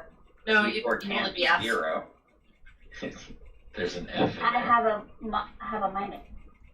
No. No, Calypso it's F'd just her D4. She F'd her D4 if you... Yeah. Oops. I'm like, it's not dice with 0. I Yeah. swear Calypso. You There is don't no need to F. roll a 4-sided DF. Oh my god. Okay. But a D4 you got it too. So hey, That tells you how much coding on data frames I've done, honestly. Sorry. a 17 though. That's the best climb you've ever made. And you do it like a pro. Penelope gazes down on Calypso. She's grown up. Penelope. Easy enough gathering your rope along with you. Indeed. Alright, you guys are now back on the cliff edge. As I stated before, this area here is water, a very shallow stream, and extremely clear. You guys continue making your way across, following the cliff's edge for a time, essentially passing through the entire cliffside. It takes about an hour. If you wanted to go around the cliffside to get to the Trojan camp, it would probably take 2 to 2.5 hours. Now, as stated previously, it's going to be harder for a army, a large group of soldiers to pass through here. Not impossible, but definitely harder. You're going to deal with some probably, not necessarily casualties, but you're definitely going to deal with some, sprained ankles and some injuries along the way. But it's doable. a small group of people, significantly easier and able to do so. Upon making it to the other side of the cliffside, it appears like there is a path that was attempted, but then left alone, and has now since been overgrown by Gora and the like. Because there is a path there, it still requires an athletics check to get down, just like it required an athletics check to get up. But I will tell you that the DC is significantly lower than any that you've encountered. Still requiring a roll, because anyone can roll a natural 1, but definitely not something that you feel like is going to be an issue. I will tell you, as Archimedes had stated, there isn't a lot of cover going from here to the camp. It is a relative straight shot, and you can reach the camp after climbing down the mountainside here within, a 10-minute, march or jog. That being said, there isn't a lot of cover in the means of getting from one end to the other. Though this is secretive and faster to get, you're not going to announce yourselves like an army going around the mountainside. It will require still some stealth or some natural cover, such as doing it at night or something along those lines. That will assist in this. Any questions? No. Not at this time. Thank you very much. Do you guys wish to climb down on this far end, closer to the camp, and then make your way around? Do you want to go into the camp? Do you want to go back to your camp? Or do you want to do something completely different? We hear from all of you.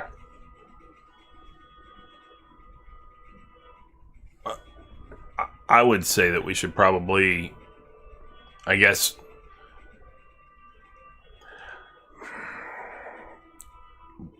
Well, I know I don't want to go back to our camp. I mean, what was the point of, Well, we were scouting out this mountain pass. Correct. That was what our whole goal was. Right. But this other opportunity has now presented itself, seeing that activity over by the Eastern Trojan camp. We're actually finishing basically the scouting mission near that camp, correct? Yeah, that's what I was going to say, is you we have should just... efficiently scouted out the mountain pass at this point. If you wanted to assault the camp right now, you absolutely could. It's bright daylight. Oh, I don't Right. think that... Yeah, I don't think that You would be... you can wait, you can do whatever. If you want to try to spy on the camp or get closer, whatever you guys want to do, it's your sandbox. You guys make the plans and we'll execute them accordingly. I think, Just spy on the camp. yeah, that's what I said. I think, I mean, it sucks that it's daylight, but we could still try to spy on it. You could spy from up here in the mountain pass. Archimedes was able to do that. Well, Archimedes can fly. Right. You can attempt to spy from him from up here. Obviously, you're at a bit of a distance, but it is doable. So you won't be able to get fine-tuned details, if there are any to even get. If you want to get those details, you'll definitely need to infiltrate the camp, or at least get closer. Arthemios is a far more efficient scout than I am. Yeah, I mean, I can go. Well, like I said, it just sucks that it's daytime, but it's fine. What about Archimedes? Can he join in with us? I mean, he's Of pretty... course. But, again, it's like seeing an owl in the middle of the day. True. And then realizing that owl is made of mechanical parts. Fine, you're on one-upping And we all know how that feels. Yeah, awkward. You guys can do whatever you want. It's just, your characters are aware at least of there are some drawbacks as to trying to, do it, to spy on them from here. There are benefits, there are drawbacks to everything. Having Archimedes there is going to add some extra rolls, and he's proficient in this kind of thing. But he might be easily spotted. How far away is our camp again from here? And then About the half other about half a day's journey. Okay, so what's the disadvantage in going back, getting something up and running for today to build up our defenses and make sure everybody's doing whatever it is they're supposed to be doing, and then going and scouting? Nothing. No, I'm asking the team. And now that we've scouted out this area, it probably makes sense to do it that way. I agree. Yeah, but we may lose the opportunity to find out what's going on. Or we'll They're gain not on necessarily. dark, right? Yeah, they're not necessarily going to keep harvesting stuff from that space, though. Do you know what I mean? Yeah. We're assuming that they're going to just continue picking things up from there Yeah, yeah. Right. indefinitely, and that's probably not the case. You guys, if you are feeling like you are unsure or at split decision, you can roll for it. I'm gonna say let's take, a couple more minutes. I'm gonna step away real quick, discuss amongst yourselves what you want to do. Don't forget, you still have the temple that has not been explored. That is the other question mark. And then there's still the other camp completely that has, you have no information on. Or going back to your camp, or your specific camp, there's the other dock, I should say. It's completely up to you what you guys want to do. I'm going to step away for 2 minutes real quick. I'll be right back. Go ahead, discuss amongst yourselves. Give the viewers something to listen to. What you thinking? Yeah. All right. Other than this amazing music by Adrian Von Ziegler, check him out on YouTube. Right. I think our best opportunity is to gain the information we can while this is happening. It doesn't seem like a large contingent of Yeah, that's fine. worth. I'm fine with it. It just, like I said, I would just rather it be dark, but that's fine. We'll take it. We'll take what we got. Does it have to be a scouting mission? I mean, half of our guards are aligned with Trojans, are they not? Half our guards are what? Half of our gods Oh, are aligned with the Trojans, are they not? So So far as making- I understand. Right, but making this strictly a observational journey, wouldn't that be more in alignment with both sides? Because we're not acting against, but we're just gathering information. well, eventually it's going to come down to conflict anyway. Huh? Eventually it's going to come down to a conflict anyway. So, I mean, you're going to have to make peace with the fact that we are going to combat people who, That's your my gods. Not my point. If we're displaying our gods' deity symbols, etc., and Trojans know that Apollo, for example, are aligned with them, would they not be less suspicious or more suspicious because they're on guard doing suspicious things? I don't think it would affect them, honestly, because they know that the Greeks are here, and the Greeks obviously worship, several Greeks, venerate Apollo as well, so. I mean, I don't think it's going to be that big. I don't think it would be something that we would be able to use as, like, anything to enable a disguise, essentially, or anything like that, or, let their guard down, like you say. Because, I mean, they know we're here, and they know, it's obviously it's a Greek god, so.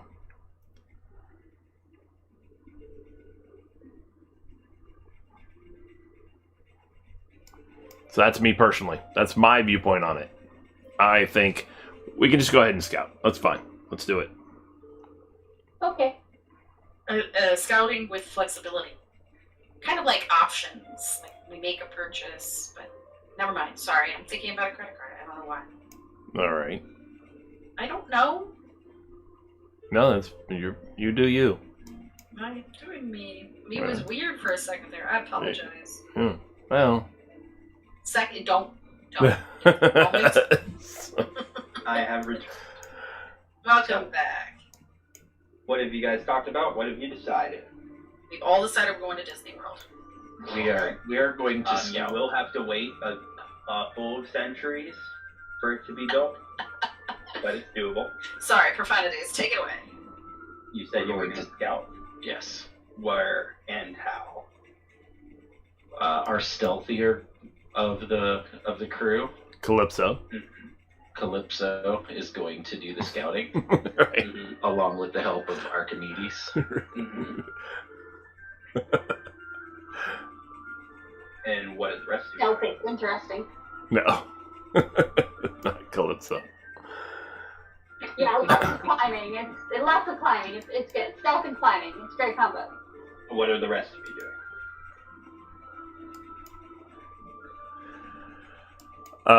No, I am going scouting, obviously. I was not taken by Yeah. cruise. I know you fully bought into that. To be you who was going scouting, even though you were still on the mountain's edge. I knew it was going to be you. Totally fully bought into our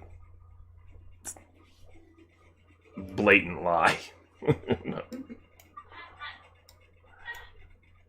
Okay, so you're going to go scouting. Yeah, Yes. You're going to go with Archimedes, sure. Penelope, Profanities, Calypso. What are you guys doing in the meantime? We're going to go to the safest point of cover and stay there. The safest point will be staying up here. You Right, can kind of still some kind of point of view. see. You can still see the camp, and knowing that our Themios is going, depending on his stealth, you may be able to spot him and kind of keep track of where he is. The safest point will be up here. As far as the closest you can get while also remaining stealthy, you can get about halfway down the mountain and maintain cover. But after you get halfway down the mountain, there isn't any more cover, and it's very little cover getting closer to the camp. Sure. And traveling between cover spots obviously requires stealth and whatnot. So this is definitely the safest up here. But if you do want to try to, risk it and start making your way down the mountain somewhat, you are more than welcome to do so. Question. And how long is it to the camp that they're going to be scouting in? So the dock from here, so climbing down the mountain is going to take a little time. But from the mountain's edge to the camp is only about 10 minutes. So overall, if you guys were to stay here, it's probably going to take half an hour. 20 minutes to get down the mountain and then 10 minutes to get across. So at what point did we light the Olympic flame just in case shit goes sideways? Just question. I have not used it yet for today. You are more than welcome to use it and, take the hour and use it now if you want. A wise idea, though, honestly. Because you guys are going to be well out of range for me to do any of the support stuff. For aid, Well you mean? out of range. In fact, you can almost say they'll be in a completely different map. Like, split the party! Which I'm very happy that the scout is the one who's actually streaming because Yeah. Yeah, exactly. That does make it convenient. Yeah. I intend to be close enough to be able to influence any combat that may happen, though. I'm not going to stay all the way at the cave. If you want to do that, then you're gonna have to go with him.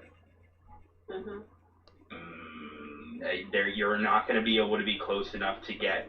I mean, it's gonna take you rounds upon rounds upon rounds to get to. Like I said, it's 30 minutes to get to the camp from Right. the top of the mountain, where it's the safest. You can go about halfway down the mountain and maintain cover, but after that point, you are stealthing from cover point to cover point until you get to the campsite.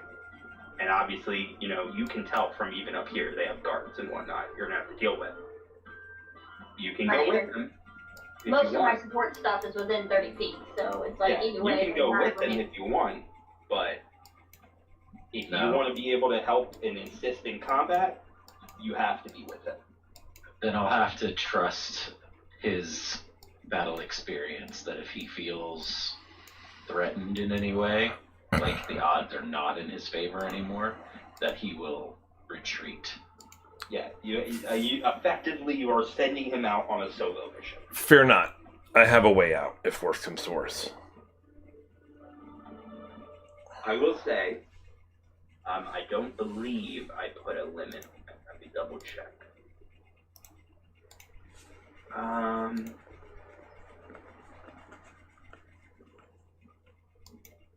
Actually, never mind. All right. And note, obviously, Penelope, if Archimedes is going with you or with him, then you don't have your main weapon. Understood. Well, yeah. You still have weapons. You just don't have your main weapon. Right.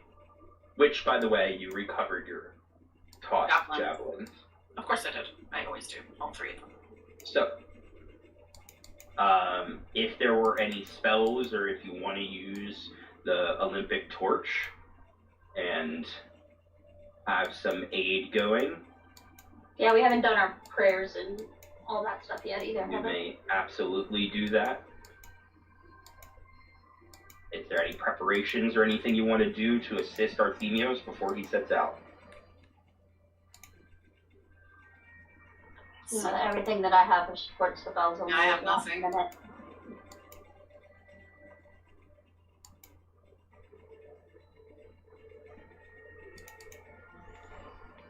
I'm good. Hey, are you guys going to use the Olympic torch? That would require him to stay for an hour. He's only to stay That's for an fine. hour, just in case for the extra buff. Or Yeah, that's it's fine. Not worth it for him. Yeah, it'll give it aid for what, 8 hours? Mm-hmm. Yeah, sounds great.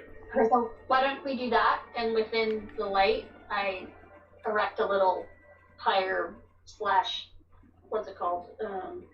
Shrine. Yeah, thank you, shrine for Apollo, and say my prayers within the light of the Olympic flame as well. Are you attempting to commune, or are you just saying prayers? I think I'm going to attempt to commune with him for guidance on, guidance on the day's activities. Planned Are you activities. using augury, or do you want to just try to talk to him? Just try to talk to him. Okay. So this is something, I'm going to make a handout for it, but again, this is something all of you guys can do. You can attempt to commune with your god, asking from general to specific questions. The more you attempt to commune with them, in success, the less they're, going to want to, it goes from, communing to pestering. There's a kind of a sliding scale there. That being said, especially here with the Greek gods, they are active participants in this world, as I've stated before. So speaking with them isn't something like with divine intervention where you're rolling, crazy dice or using spell slots and things like that.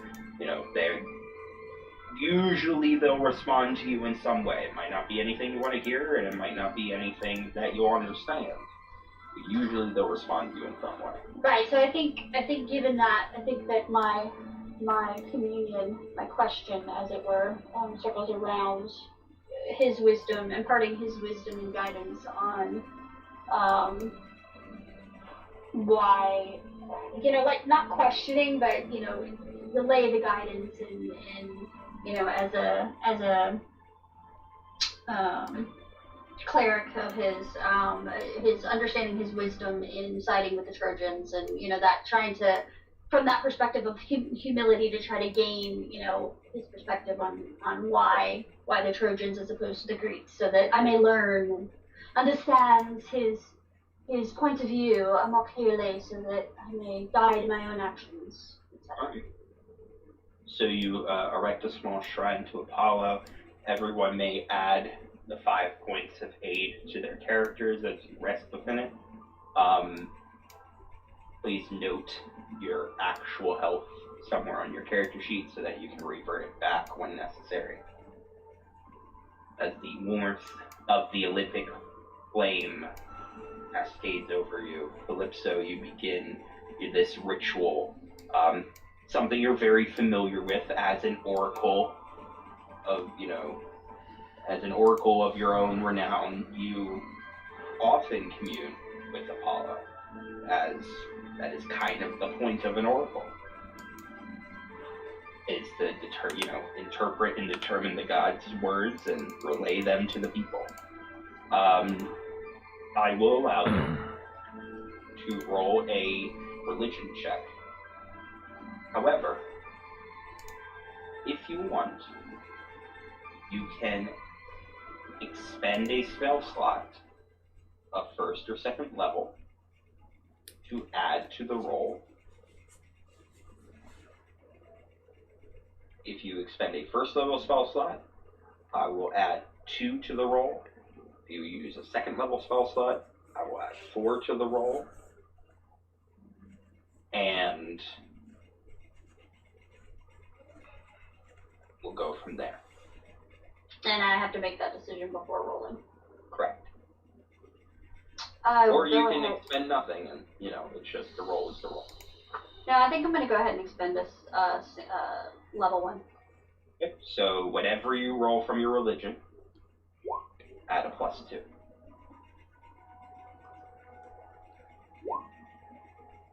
$90. Were you supposed to be at advantage? No. Roll again. No. Oh, +2. So Yeah. 16. So in your fugue state, as you are reaching out to Apollo, it's a familiar feeling, a familiar warmth. Apollo, for the most part, has always treated you fairly and treated you well, as far as you can believe. His guidance has always felt very warm, like the sun's rays on a clear morning. In all things, in your healing, in your magic, in your, prayer. As you try to speak with him, though there is a familiar feeling to this, you cannot help but feel like there is a distance. In other words, that it feels like his attention is focused elsewhere, though he has turned to look at you for a brief moment. And in that briefest of moments, you get a vision, to which you may interpret as you will and explain to the others. I'm assuming you share this with everyone. That's why I'll say it out loud to everybody. Yes. So, your vision is a large antechamber, a globe in the center, the world in the center, zoomed in, literally hovering over the cities of Greece. You can see the brilliance of Athens, the might of Sparta, and the fortitude of Troy. And you see figures standing all around this globe, and they seem to be in some form of heated discussion, going back and forth. You can't pick up the words, but you don't really pick up features other than one. You do distinctly see Apollo, your god, is standing amongst these others. You notice around the entire antechamber there are 12 seats. Of the 12 seats, 4 of them are occupied. The other 8 are the 8 figures surrounding the globe. One of which is on one side, and who, again, you recognize, like I said, as Apollo. Standing alongside Apollo, I need you to make a perception roll.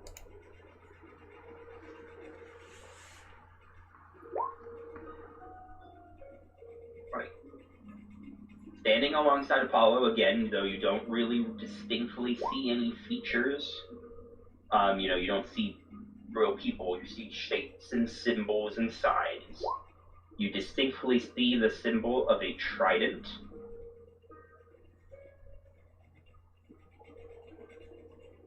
You distinctly see the symbol of a Spartan helmet. And finally, you cannot mistake the very feminine, lithe form of the final figure standing with Apollo. I need another perception roll.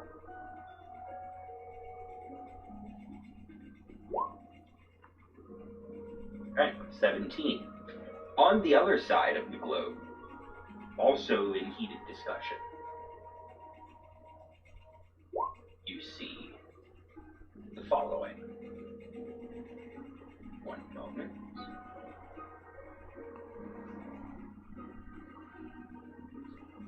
You see the familiar flowing red hair. Or, sorry, you didn't meet her. That's right. Rather, you see a familiar shape, an owl-like shape, standing there. Alongside her, you see another feminine shape who seems to stand at the head, and she speaks with authority, though you don't really get the words, specifically what she's saying. She speaks with authority, and you can't help but notice that all of the other gods, when she speaks, except for one, the one with the trident, all of the other gods silence and listen.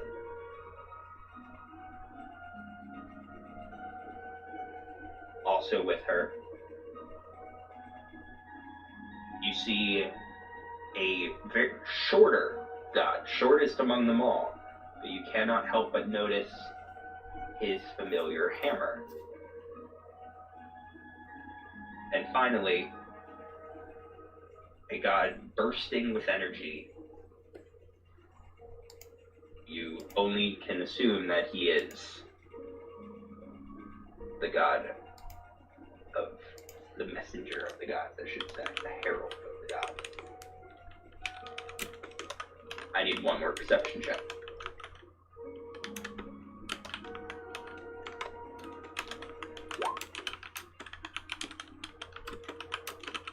The inspiration? Information?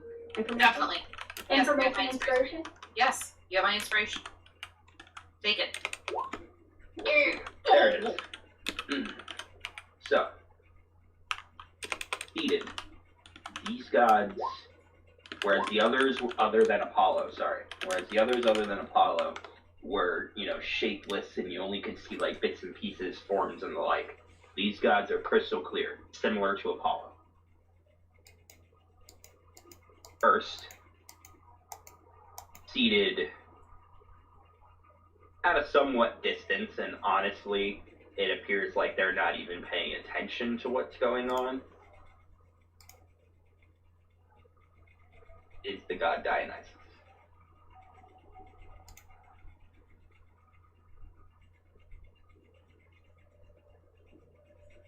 Across from him, who seems also kind of bored and not really paying attention, seems rather preoccupied with other things, you can't help but notice the goddess Artemis. Can you pop up Artemis again? Mhm. Thanks. I accidentally was clicking off of Dionysus when Artemis popped in and clicked off her. That's fine.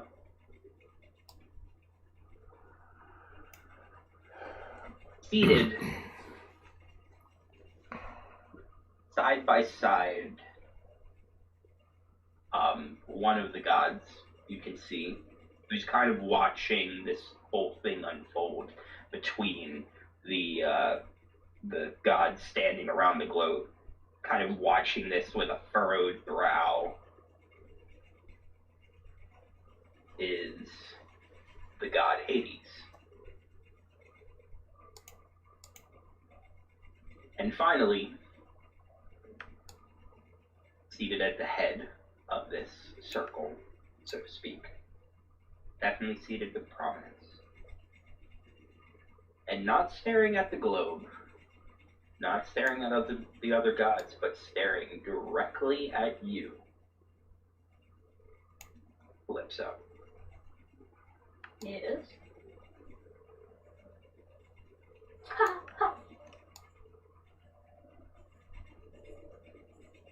There is a brief moment when you realize that, well, there's a moment of uncertainty. Is he staring at you, or is he just staring straight ahead? You're not sure. It's not like you're moving around or anything. You're just overseeing this kind of thing. You know, this scene in front of you. He then arches an eyebrow at you in your direction. And then smirks slightly. And your vision drops.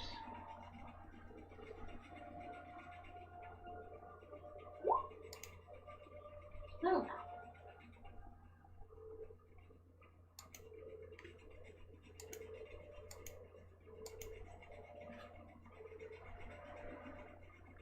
You come out of your trance. The others are still resting, kind of. Some of them, you know, keeping an eye on you, making sure you don't like hurt yourself or anything. The rest of you kind of notice Calypso. There was a soft. You've seen this happen before when she's done these kinds of things, where there's a soft kind of luminescence to her skin. It almost reflects the sunlight that's coming down, and where her eyes are, if they are not closed, there are pinpricks of sunlight that almost shine out from it. She's seen, and she sometimes is muttering to herself, sometimes not. That sways back and forth slightly, but she seems to have come out of it. All right, then. And she tells us what she saw, you said? Absolutely. I'm assuming. Cool. Yeah, 100%. Excellent. Thanking Apollo for his grace and vision. You don't know and then if he did anything. no, but Well, before you thank him, yes. you have the distinct feeling that you don't know if he did anything in there. Ah, gotcha. Okay. Or if So I relate somebody to the party. else heard your call and decided to show you what they could see. Yeah, that he didn't wink. He just smirked. Nice try. Yeah, so I relay everything that I've perceived.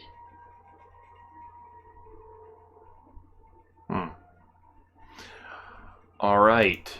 Quite interesting. Okay. What's going on here? Arthemios, are you ready? I'm ready. Okay. Now, typically, I would tell you guys, you know, we jump into a separate channel, if it's by themselves, blah, blah, blah. But because we're streaming, there's Yep. nothing stopping you from just watching the stream and seeing Right. exactly what happens. Oh. None of us What- do that. Exactly. So what I'm going to have you do is I'm going to force you to watch the stream if you want to see what's going on. So, Nice. Booyah. I need you to go ahead and make an athletics check as you are making your way down the mountainside. Athletics check to make my way down the mountainside. All right. Yes, please. This side is significantly easier than the other side, but still requires a check. Womp womp. 7. Are you keeping it? Or are you gonna reroll? What do you wanna do? I'll use my my Inspiration. that thing.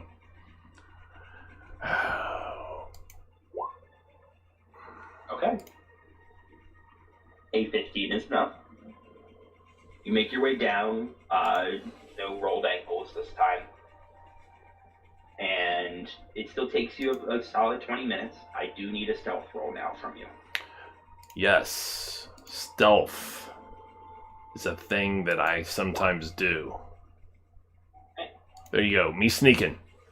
For the most part, making your way down the mountainside, though you do send occasionally a rock or two rolling down, doesn't appear like it draws any attention. It's not like the mountain is directly against the camp where they would notice that kind of thing. Something major, like a heavy rock slide, they'll definitely notice. The little pebbles and stones, they're not going to, notice at all. Right. So you make Cool. your way down the mountainside and begin to start, surveying the area now at a closer, now closer to the camp. Starting to pick points of, or various locations, little pockets of trees, hillside, rocks, etc., that can be used as cover to make your way to the camp wall. Go ahead and give me another stealth roll. Another stealth roll. Is Archimedes coming with you? I would imagine he's probably up high, I would think. Okay. I do need a stealth roll from Archimedes. He also has advantage because he is flying high in the air. Which, Penelope, you can walk. And there's mine. Not so great that time.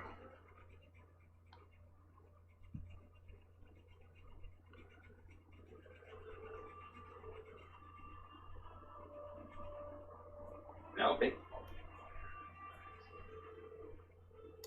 Sorry, yes, my daughter was speaking. I apologize. You were saying? Okay. I need a stealth roll for Archimedes, please. Of course. Do you remember where he is? Yes. I thought I did. Go Oh, to yeah, found it. energy and where, Yep, found it. Thank you, sir. summons, familiars, etc. Alright, so it's a stealth roll, correct? Correct. Ah, crap. He has advantage. Oh, he does. Okay. Whew. Alright, so that's 22. Alright, Arthemios. Arthemios I.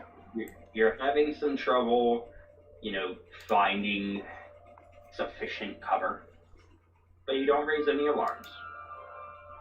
And eventually arrive to closer to the docks of this Trojan camp. Let me get you on the appropriate map. I mean, yes, there are soldiers and such or whatever, but there are also just other folks walking around and stuff, I'm sure. Yes. You specifically pinpoint these soldiers here. I'm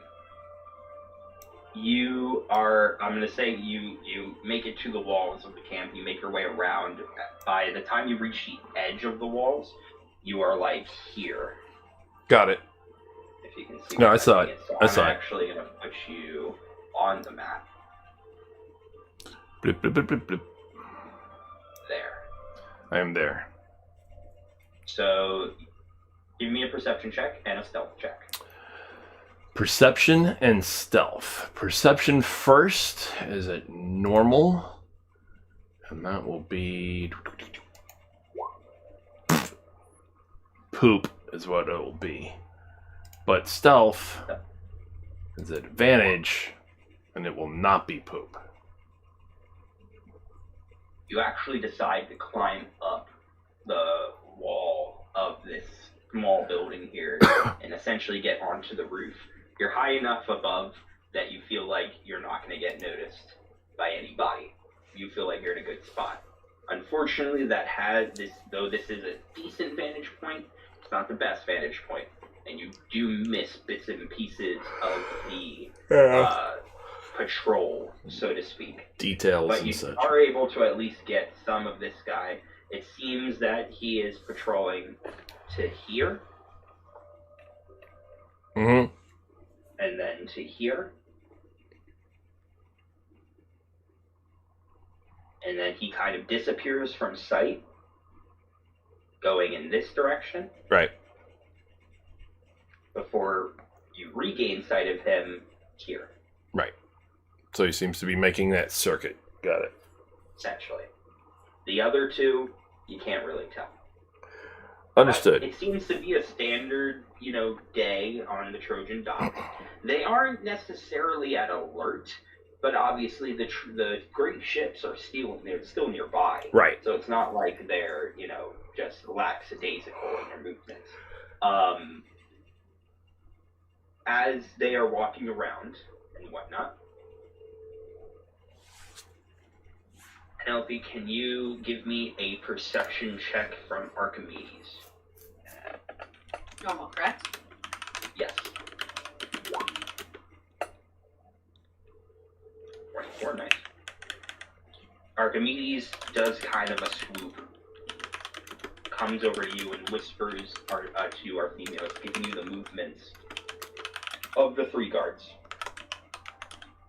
You're able to tell that, yes, when this guard comes up here, he walks along the dock side, goes out to the edge here, spends a moment here, before continuing along and completing his circuit. This guard up here seems to be going down to the edge here. Occasionally will speak with the guard here if they do end up crossing paths. Makes his way up. So this area of the dock is under repair. So he doesn't go any further there.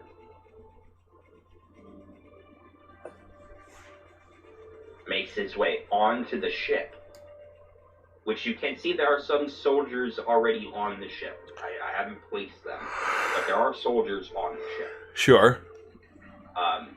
Well, Archimedes tells you this. Yes. There are soldiers on the ship, but the guard specifically goes to the edge of the ship, looks over, looks into the water. He looks over the edge, not scanning the horizon, but looks down into the water specifically. Right. Before making its way back up here and continuing its round. Each guard, when they're doing their circuit, takes roughly 10 to 15 minutes to complete their circuit. So they're walking pretty slow. Yeah, they're not moving super quickly. They're taking their time. They're definitely acting methodical. Okay. This guard checks out here, scans the horizon, and looks into the water.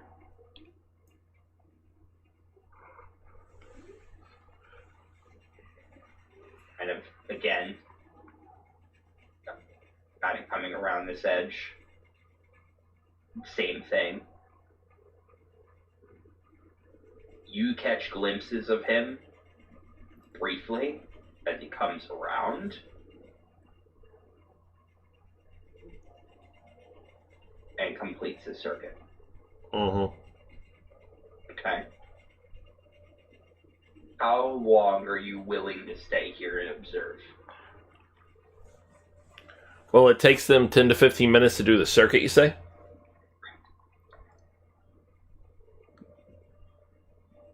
Hello?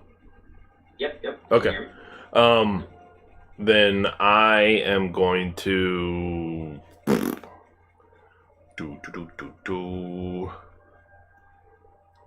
I think I'm willing to, I'm up on a roof,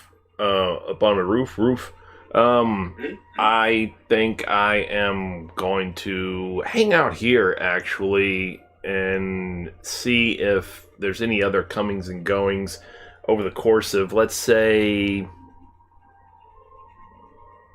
at least 2 hours, and then I'll take it from there. Does anything happen in 2 hours? Okay. So you are spending 2 hours. Meanwhile, Penelope, Calypso, Profanities. any of you doing anything different in the time that you guys are waiting for Arthemios to come back? You guys wish to make any attempts at trying to survey the area from the cliffside here? Or do you want to do something specific? It's up to you. I will sneaky peek from the cliffside.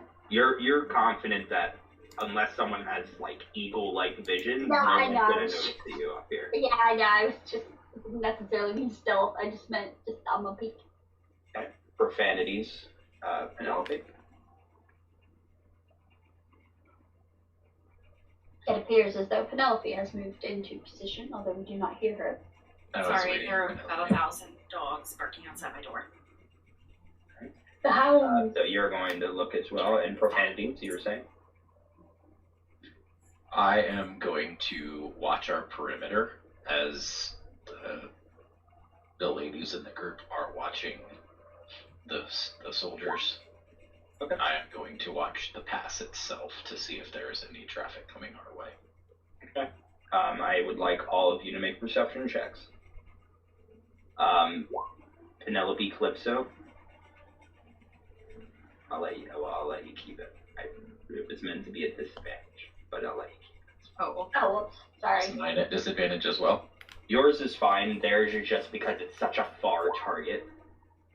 You know, you're only getting glimpses. But profanities, you're just keeping an eye on the pass. You know, you're fine. So, profanities, nothing seems to bother you. You catch the stray or hair. You know, nothing, though, of danger or note. Everything seems fine. You take the time, refill your water skins, you know, make sure everybody is good, because the water here is crystal clear. Make sure you're all set and ready to go, or if you need to. Penelope, Calypso.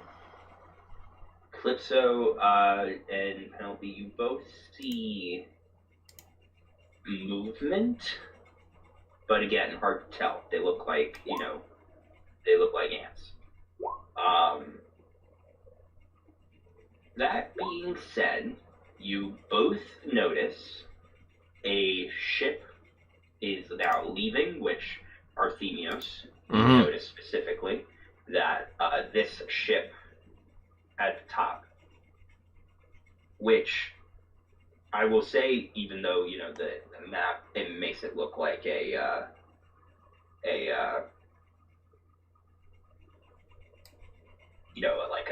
galley or something like that.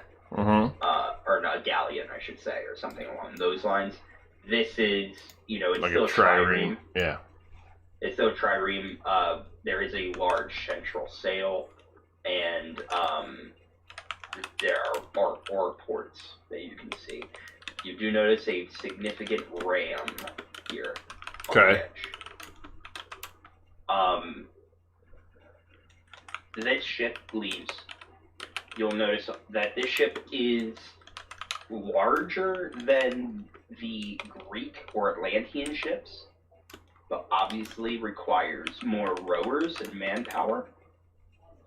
It moves not as fast as you would expect until it's about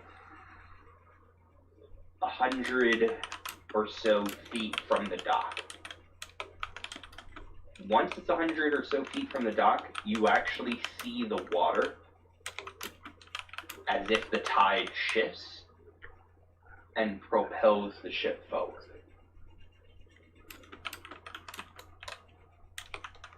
Okay. And then you watch another ship come in. Similar size and shape. It almost seems to move, and Penelope Calypso, you notice the ship is moving rather quickly. For a moment, you're like, oh my god, the ship is going to crash into the docks. Before it suddenly slows and docks perfectly.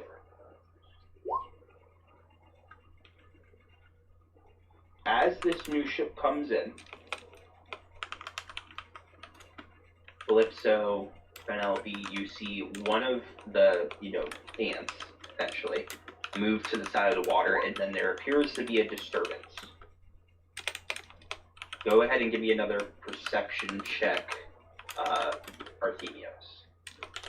Alright. Is the music not playing anymore? Is there audio? I do not hear it. I don't hear it. Audio right now? Yeah, I don't hear it. There's a slight quiet spoken audio in the back. That might have been at the end of the music video. You said perception, right? Yes. Not an advantage, just regular. Bloop.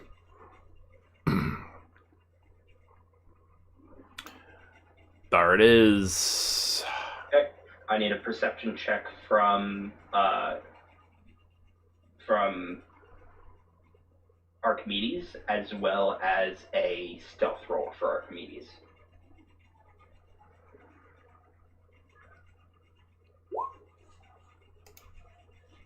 He's like a ghost. Perception. Away.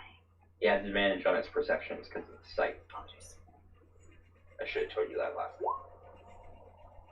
Cool. Almost godlike. Okay. Well, you know who gave them to you. He has relations. Yeah. Never mind.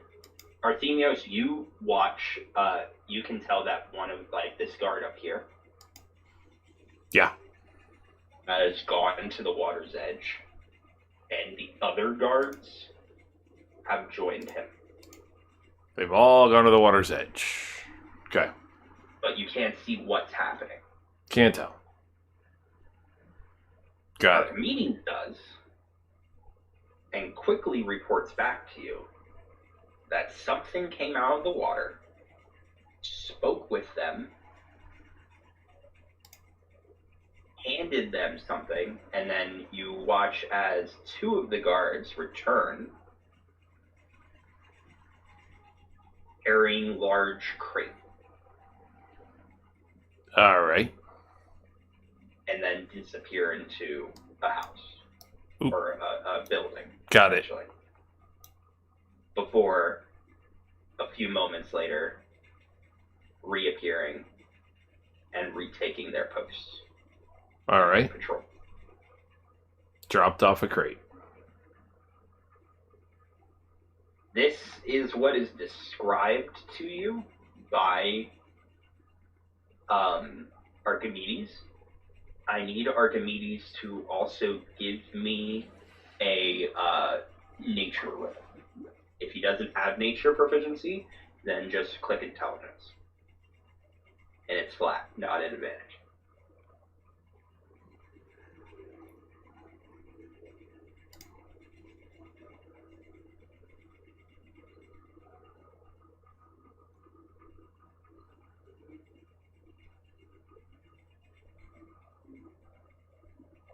Penelope.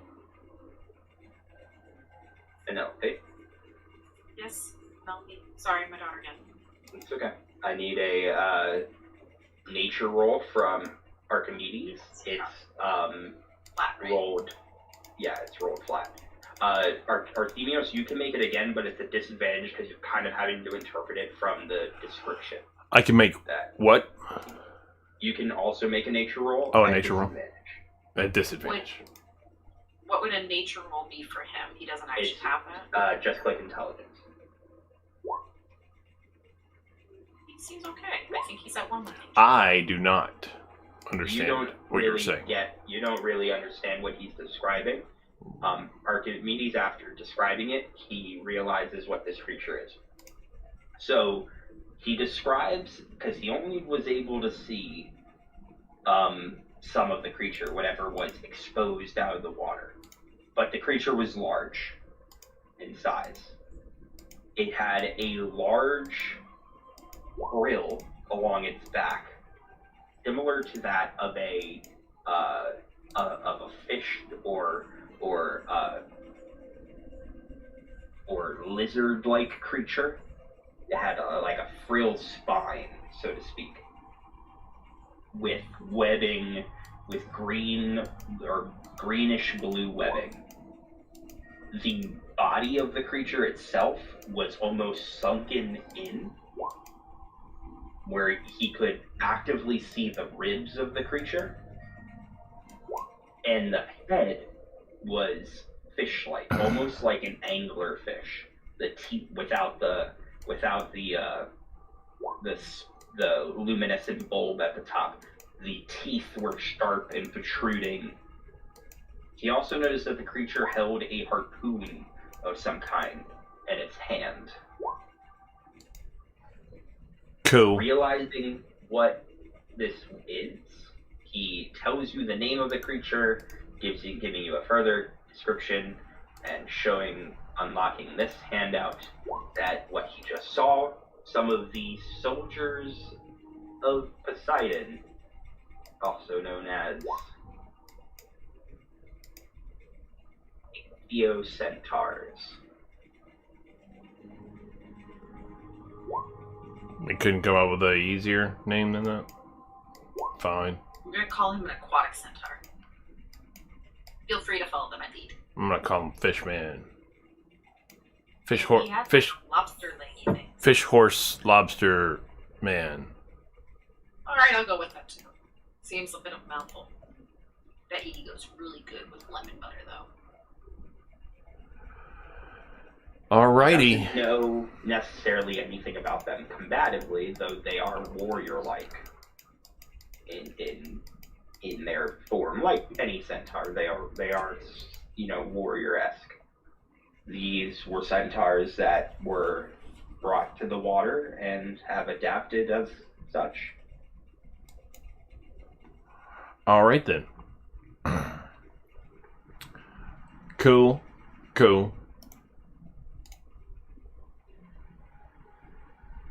So, that is what you learn after 2 hours of watching this dockside.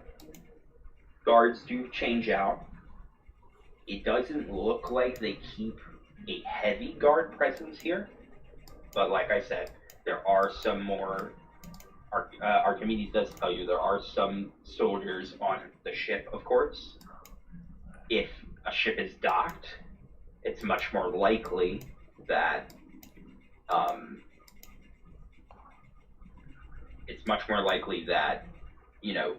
they'll have quick reinforcements and the like. It might be safer to attack this area when a ship is not docked. Sure. Clearly. Alright. But as of now, that being said, if something were to occur which would alarm them or put them on edge, they might put more guards out here. But as of right now, this is the current guard presence that you can tell. Doesn't mean that there aren't anybody in the various buildings, but for the most part, through the 2 hours, you don't really pick up on anything else. Right. Okay. Cool. I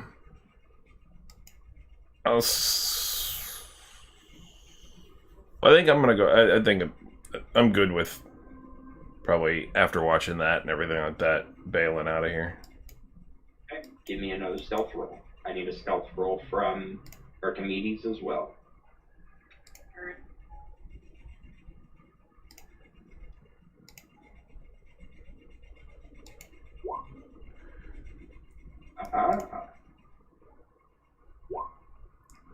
Yeah, boy.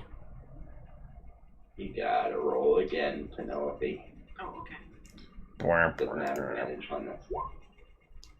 That didn't help much. You want to use the last inspiration? Would that be agreeable to the party? Yeah, it's fine. You can take it. Thank you. Give me proud, little die.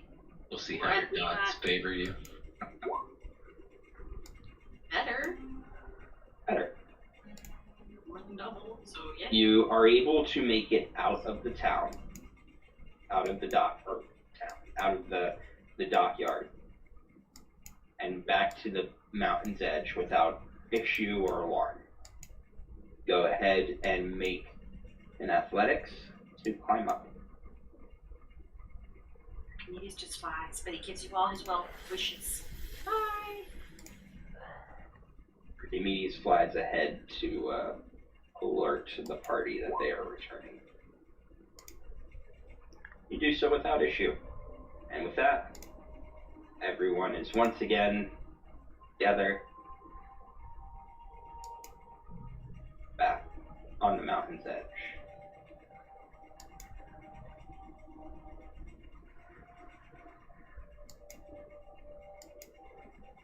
So,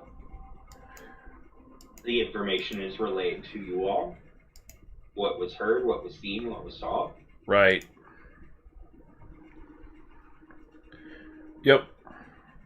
Where to now? Let me tell you what's up. I have no idea what the box was that they the crate was or whatever, but clearly, you know, it first off, it was strange that it was apparently delivered by beings from under the sea. So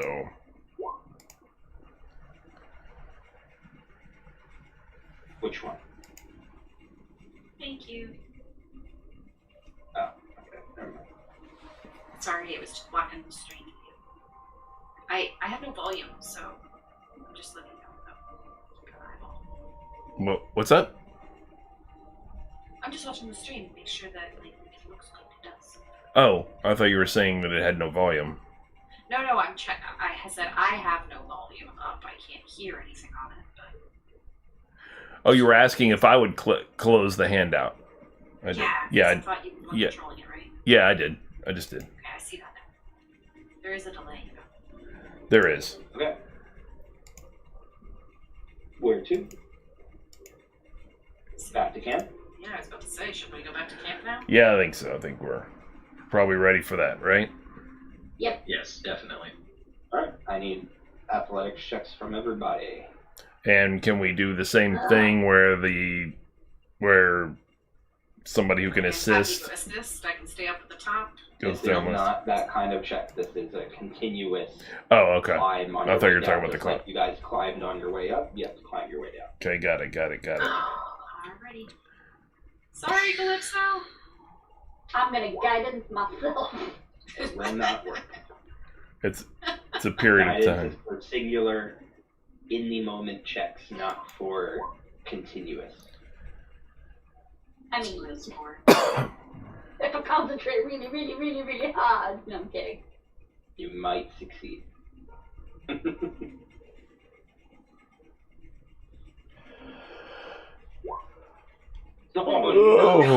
Oh, wow. Chomp. So much for Let's separating. make a dexterity saving throw. Oh, Goodness. that's not any better. Yeah. The most arduous trek you've ever encountered. Profanity. I need fly like right now. Profanities. You suffer Other a level of forward? exhaustion. Making your way down just didn't. You roll your ankle on a loose rock, unfortunately, and it makes it harder to get down. You have one level of exhaustion. Artemios, Penelope, you guys are fine until you suddenly hear and see Calypso scream as she goes tumbling down the mountainside. When you said, So, hold on, you said- I immediately thought that I was hearing Goofy's laugh. I don't know why. Go on. Hold on, you just said we're fine until we hear that. Are we not still fine? Because I think we're still fine. I'm careening in your direction. There's nothing wrong with you, Artemios. Alright, I'm going to roll some dice. One moment. Cruel. Let's see. Ba-ba-ba-ba-ba.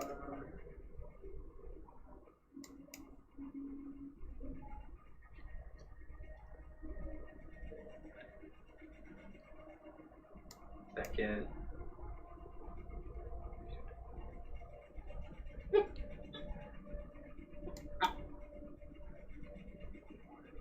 Oh man, Oh god. Calypso. Oh god. You take 34 points of bludgeoning damage as you go careening down the mountainside. So I get rid of my temp hit points, right? First, the ones from the Olympic Flame. They're not. Those aren't temp. They're max. It increases your max by 5. But if you want to apply them as temps, that's fine. But they increase your maximum hit points by 5. What? Okay, so I have like 6 points. Yeah, if it weren't for those, you'd be at 1 hit point. Yes, and you are true to your GM nature. Once again, you just fell 100 feet. Can I technically use that as an attack from the mountain? Or no? No? No. Okay. Is the mountain attacked me? It attacked me. What Talk about playing the victim card. A mountain attacked me. The rest of you hurry down and see a very battered, bruised, and tired-looking Calypso who has fallen 100 feet down the mountainside. Good God. You know what? Can I Just because I want to be cruel. Like, can I just prayer of healing and just concentrate all 6 on my... Before that, just because I want to be cruel. Roll a con save. Oh, God. Okay. Hold on. And I never get to use this chart, so I'm curious. You have a permanent injury thing? Not permanent, Oh. Oh, that's reassuring. I'm But- sure Calypso feels fine. but an injury. 15 con save is enough that you don't suffer any serious injury, such as a broken arm Protruding. or leg Yeah. or the like. So yes, I mean, prayer healing takes a moment to cast. I believe it takes 10 minutes to cast. I think we'd be willing to wait. Yeah. Up to you guys. No, hold on. Let me just look. I was just making the joke of, can I just concentrate instead of the 6 creatures? Can I just concentrate all 6 on myself? Oh no. Just making- let me look at my options here. Hang on. Oh my God. I mean, I have cure wounds, and it's what time of day is it? It's getting close to noon now. We're just going back to town. We don't expect to be going anywhere else today. You're going back to your camp, yeah.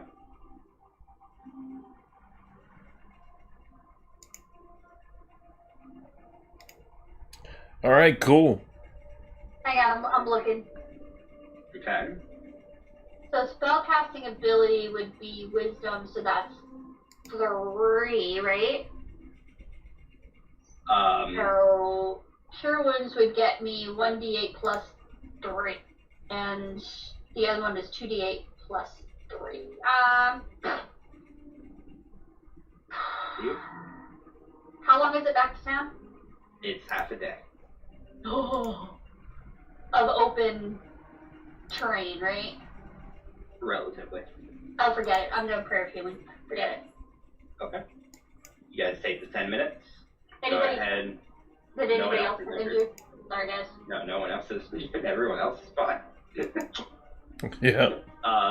Go ahead. Buckling, dude. I'm never doing that Oh, again. Ever. you natural one that you had to fall. Never. Never again. First shot at feather fall or fly, I'm there. You gotta change your class. Yeah. Alright, at that point, go ahead and roll your healing. Yeah, hang on. You could have lost an eye. Could have grown a limb. So that's what, 14? A festering wound. It would have been great. Yeah. 14 points of healing. Alright, got it.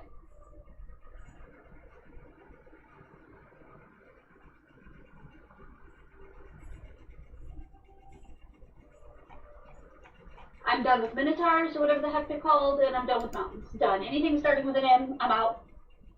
Like magic? Okay, maybe not that. Technically fire and light. That's what I'm going with for magic. That's it. Alright. So, I need a group of stealth rolls as you make your way back to camp. Actually, not stealth, I apologize. It is survival or, what did I have the last time? I think it was just survival. Just make it, yeah, it's survival rolls. Oh, So much better. Flatland, no problem. Amenities, you are at disadvantage. That's of exhaustion.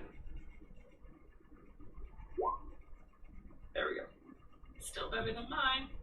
Let me see. Ba-da-ba. Okay, I rolled a 2.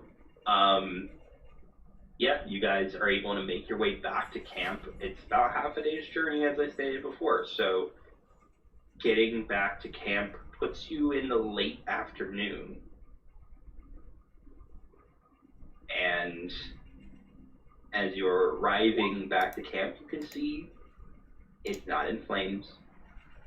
The camp seems to be still standing, still fine. It is a new day. We are going to go through camp rolls real quick. Yep. Hey, I have a question. Yes. I was just looking at my circlet. Mm-hmm. Oh, that's attack bonus, isn't it?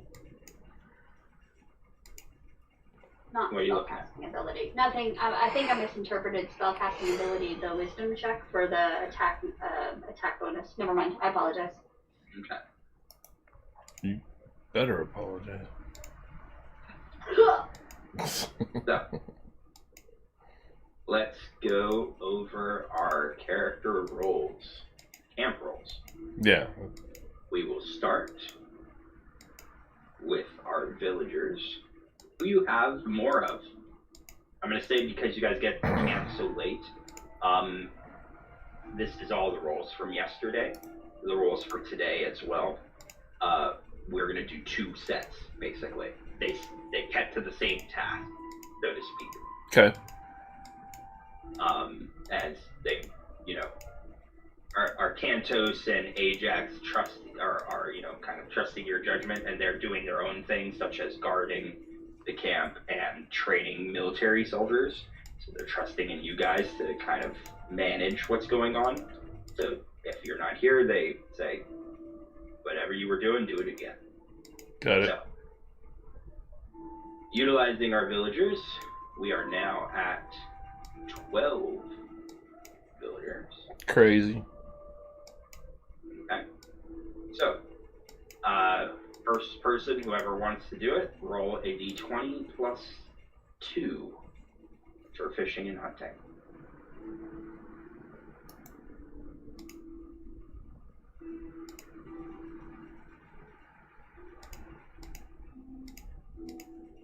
Did somebody get it?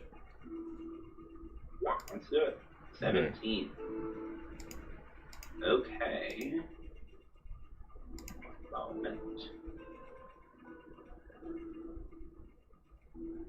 A 17 grants you 2 more units of food, putting you guys at an 8. Okay. Woodwork. It is a +3, except there is an additional +1 because Palamonius was in camp to assist. You know what? I'm going to actually do something different. Rather than you guys, if anyone is missing, obviously they're going to help out the camp. Rather than them adding a bonus, I'm going to say they provide advantage. So, Palamonius provides advantage on this woodwork. I need, so it's a d20 plus 3.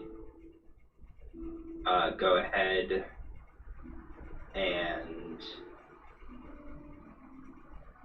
Actually, I forgot their own bonus. One moment. 1 second. That doesn't change your fishing hunting roll. Not enough to change that. But the word work is 3, so it is a total of 4, because they have a natural bonus of +1 on these woodwork checks. So +4, whoever wants to roll. 15. A 15 grants 1 unit of wood.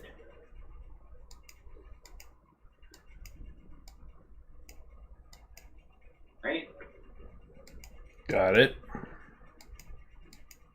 We are now at 7 wood. Worship.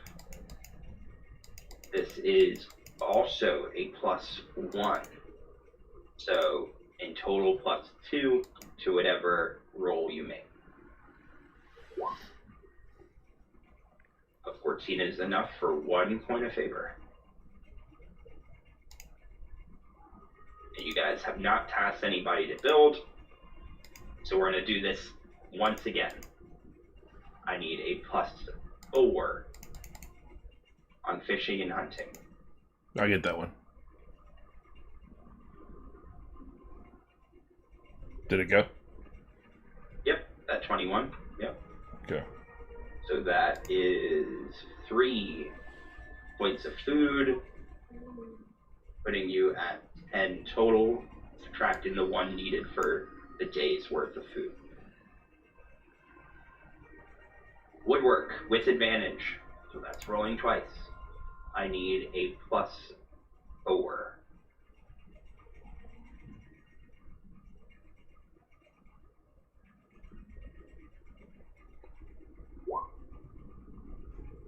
That didn't roll right. Did not. It's because you rolled a D20KH. Which is That's keep the highest as supposed to advantage. be- Huh, okay. You do you. I still didn't do it right. That's weird. It's supposed to keep the highest.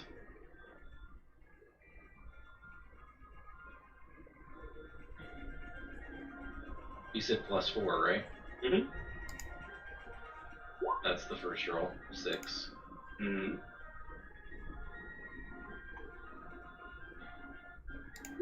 Then there's the second roll, a 5. Wow.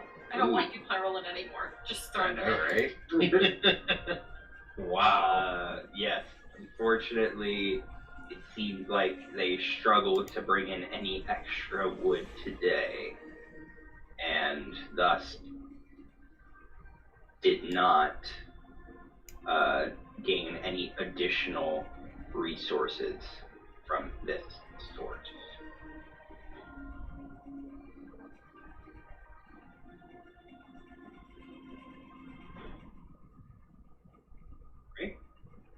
All right. Need the favor roll. It is a +1 or +2. I apologize.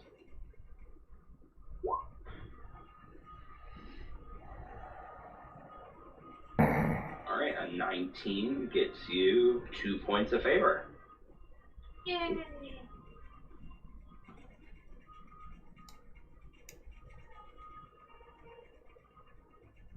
All right, that is it for villagers. As they return, you receive a report that the source of food that they were using has been depleted. There is a request to send guards out to search for a new source of food. Just as a note. Okay.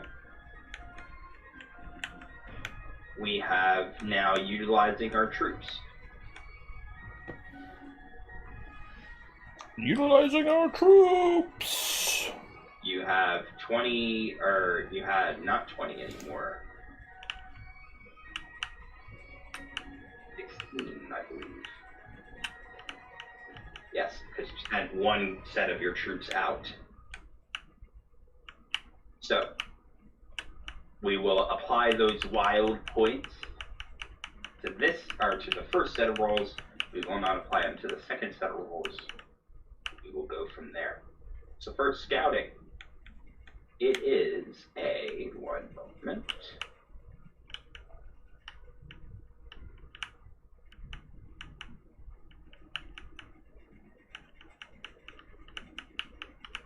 Scouting is going to be a 2 naturally, +1, +1 again. So we have a total of +4 to the scouting roll.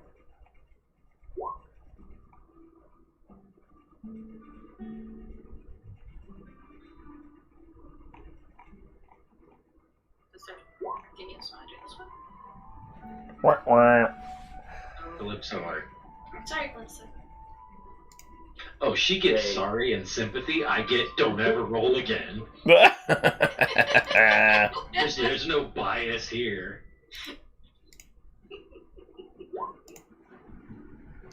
Oh, I see the thing. She don't care. She loves you. No, that was for you. The laugh really did it for me. Thanks, girl. You had them scouting on the temple, if I remember correctly. You guys had asked them to investigate the temple. Mm-hmm. They were not able to get anywhere near the temple, as on their way they saw Trojan units in the distance and didn't want to risk it. They didn't get caught, but they didn't want to risk it, and therefore had to abandon their mission. Guard duty. It is a 2 + 1, it's a 1 + 1, which is 2, +1 from Ajax is 3, +2 more from your wild points is 5.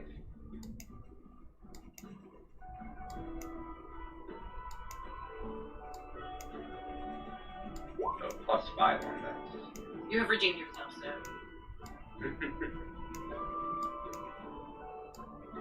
So with a +5, I don't know. with a 21 total, I should say. Though there was there wasn't anything necessarily to report in this. They didn't have any attacks happen, but they kept a vigilant eye. Military training. We have a 1 + 1 plus, so that's 2 plus military training is their athletic. Alright, I have a +4 on this roll.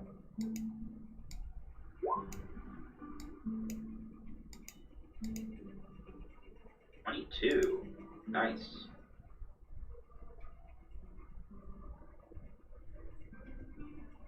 We finally gained some military training. Alright, that is a total of 3 points in military training. Very good. Boost morale we're not going to worry about just because it, didn't apply. We couldn't add them to the previous, or to today's rolls. So we won't worry about that for now. Alright. New set of tasks, new set of roles. The scouts once again attempt to go and check out this temple. It is a +2. Whoever would like to roll.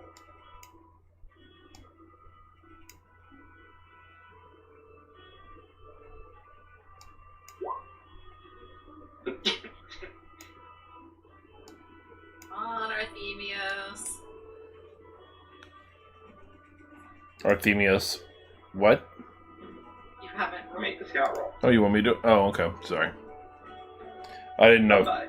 if you wanted me to do it or not. Anyway, And what is it? It's a D20 plus 2. Oh! So I rolled a 20, so 22. on a natural 20, Yes. we earn points, first and foremost. You earn, because it's natural 20, I'm going to give you an extra point, so you're going to earn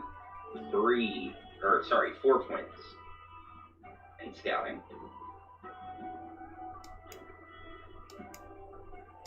Now, they are successful in making their way over to the temple, and they come back with a report, which we will go into after we finish these rolls. Okay? So, guard duty. It is a 1 plus 1, so 3.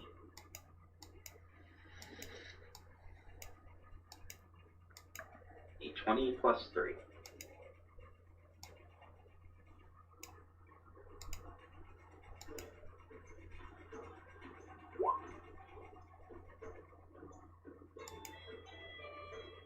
That with the plus 3? It hit.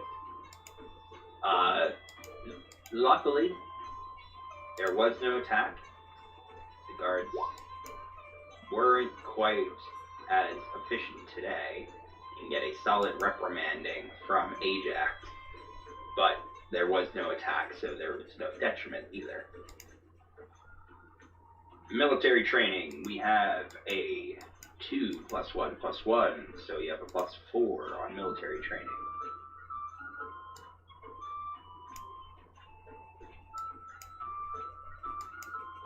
Knock, knock, knock, penny. Knock, knock, knock, penny. Plus 2 or plus 1? Sorry, That's 4. that's what I meant.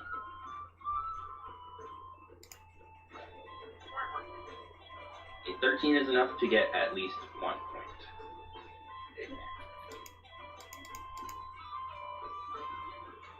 Not the best training day, but, Arcantos is able to find something good out of these soldiers. Boost morale. This is an advantage roll because of the benefits of Bacchus and its wines. I need a d20 plus 1 at advantage. Just roll twice. I'll do it. Do it, do it. Ooh, yes, you Another natural Oh, 20. another crit. Alright, so in this case, you will have 4 file points spread for the new day when we get to it. Well done. Good job, guys. Oh, yeah. So, as your scouts return, they were able to get a much closer look at the temple. And in the process, they gather some information. First, it is less of a temple and more of a shrine. It's a building. It's not like a statue in the side of a mountain or anything. It is an actual building. There doesn't appear to be any attendance. It's as if the shrine has been abandoned somewhat. That being said, at night, the torches are still lit, as if by divine purpose or magic.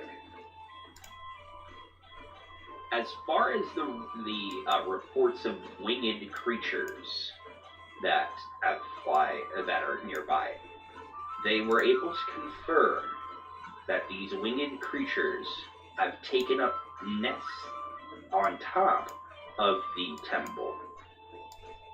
They did not want to get closer at risk of, as they are more scouts than, just flat out soldiers attacking. They didn't want to get closer at risk of losing anyone. However, they were able to determine that the creatures that were flying about were these.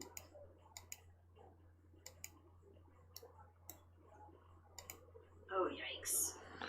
Yep. Knew they were gonna appear sometime. Mm-hmm. They seem to have taken multiple nests on the roof of this temple. Definitely are going to need to be cleared out if anyone wanted to investigate the interior of the temple.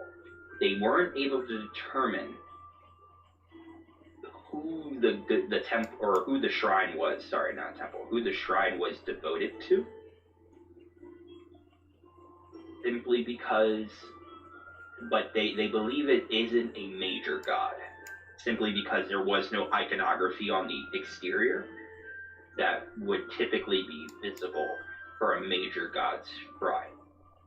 It's likely a shrine to a minor god, They just don't know who. One of them did report that they swore that one of the head pieces on the, I'll give you an example. If I can find one here. Let's see. One moment. Okay. So if you zoom in on this picture, right? You see the little crown piece on top of the ceiling where the guy is? Yeah. Or on top of the roof where the guy is, the little like pointed crenellation part? Mm-hmm. And you can see it across the way. There's those 3 on each corner. Yeah. Okay.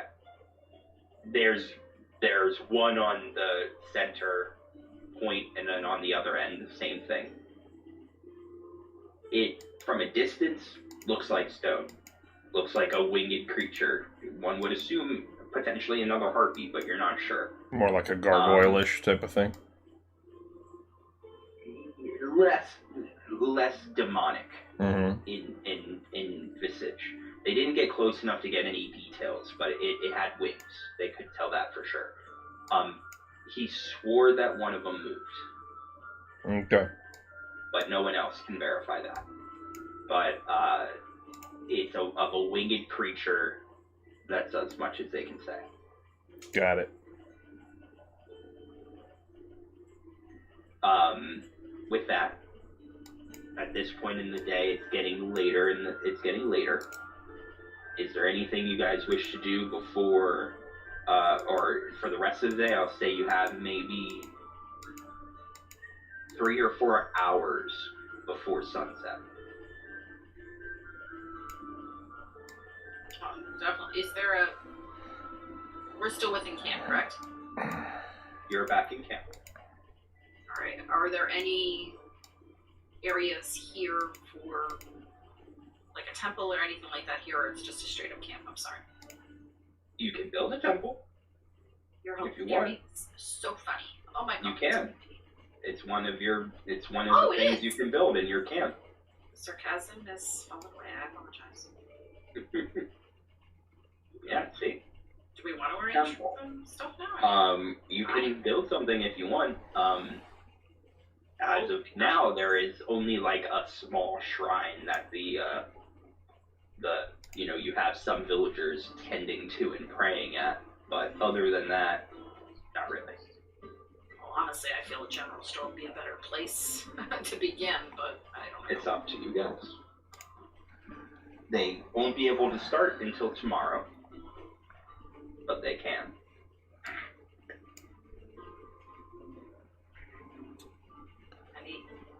Any thoughts? Let's see. Sentry towers would be a good idea. We should Yeah. get something started. Yeah, I think I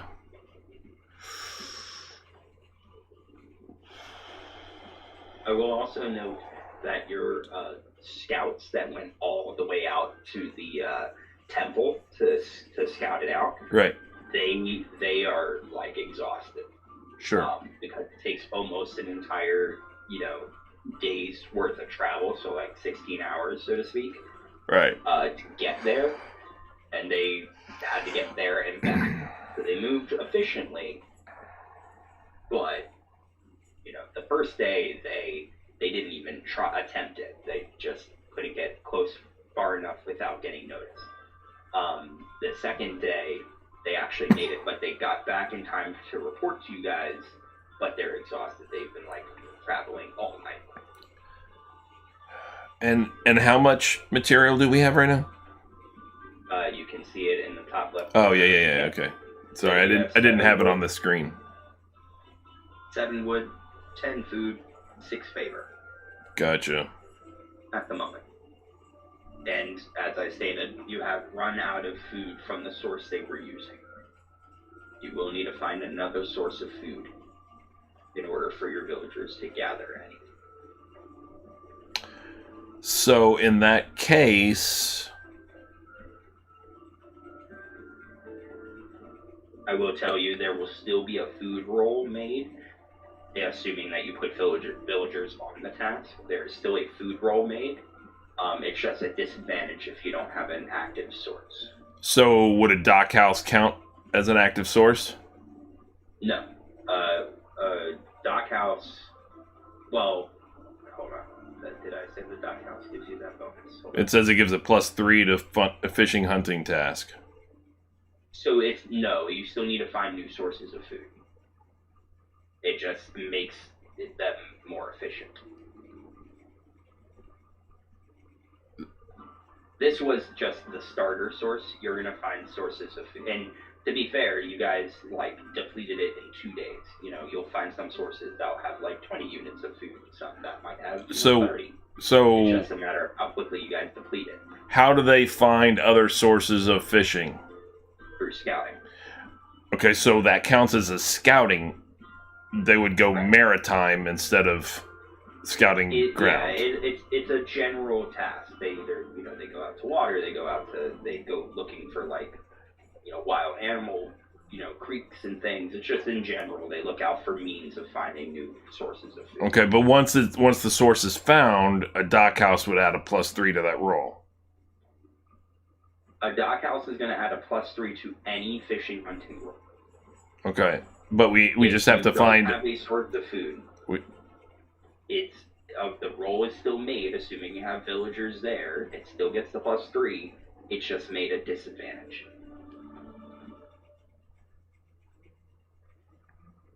Well, all right.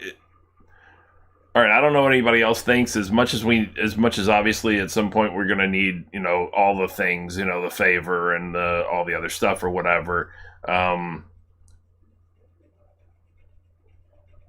I would say either lumberyard or dock house, because we're gonna need wood to build any of the stuff, and we're also gonna need food to make any of the stuff, and those are gonna give us the best bonuses while we try to find the actual sources for them as well. If you set somebody to start to a building, you don't have to have them to build anything yet, but it's up to you. Just takes It's going to be needed for whatever we want to build in the future, though.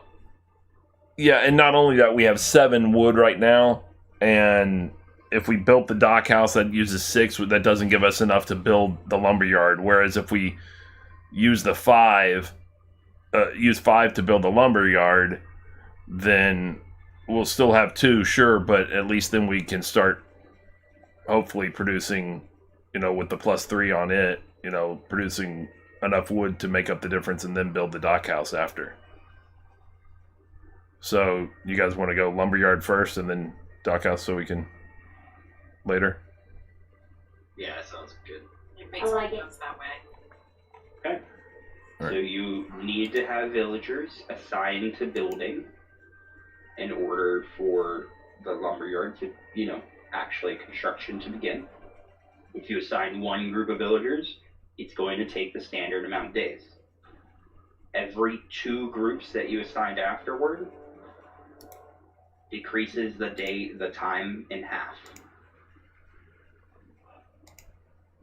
So you put one group of villagers, it's going to take 3 days. You put 3 groups of villagers, it's going to take 1.5 days. Or I'll say it takes 1 day. Good old-fashioned barn raising. That's if you want to build something immediately. If you don't mind the wait, then, just assign one group of villagers and they'll work on the task. There isn't really any rolls done. I just roll for complications for that, for building. Now, you do have Palamonius with you. He can assist in that building. He might be able to lessen the time. Actually, I apologize. There are rolls made. The rolls are to combat complications and things like that. They don't necessarily speed it up, unless you roll natural 20s and things along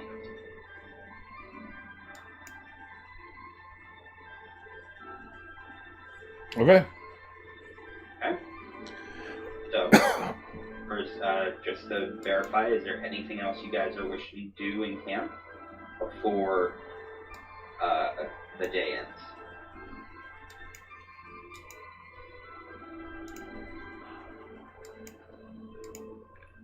Not for me. Not for me either. Good. I will check in villagers, particularly young, and just kind of, not really boost morale, but just kind of check in with them and, you know, spread good tidings and make sure their needs are met and listened and They're a little bit appreciative. of proselytizing, that kind of thing. Yeah, they're appreciative. You start proselytizing Apollo, they kind of shun away from you. Well, I mean, the gods in general, just, you know, not, so maybe proselytizing is a little too strong of a word knowing the villagers, but enough to kind of plant the seed, if you will. It's not that they don't follow Apollo, it's more because Apollo supports Troy. Sure. Or so it would seem.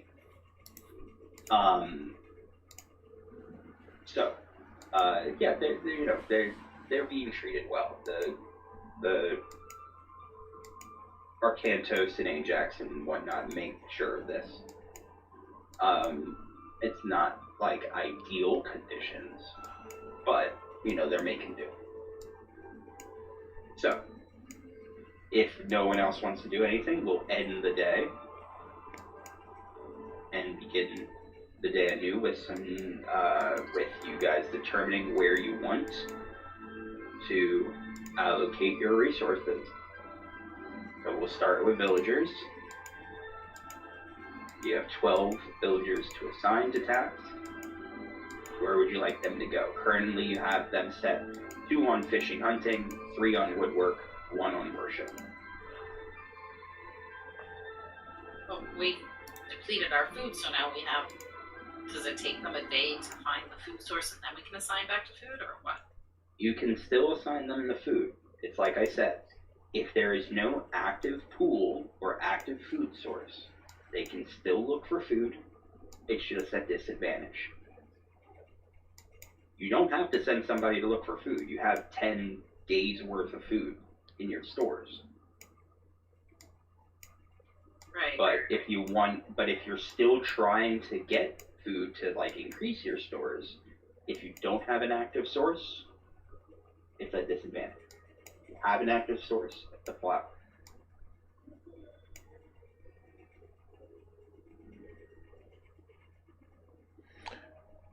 You by no means have to have them searching for food right now. All right. Now, keep in mind, of course, that if you are building the lumberyard, you guys said first, yeah, we got to put it is going to cost 3 food. Yep.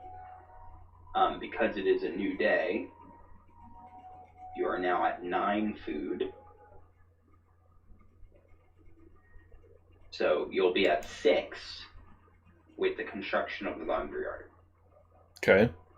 That's still almost a week's worth of food to get through. So, before you're gonna suffer penalties.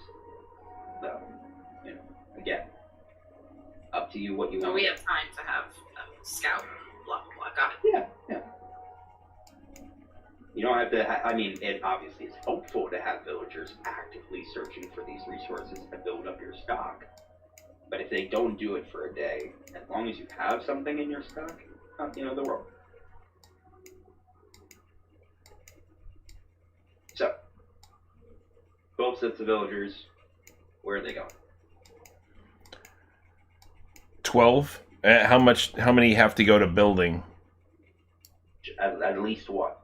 Just at least one, and then how does it get affected if we put more than one?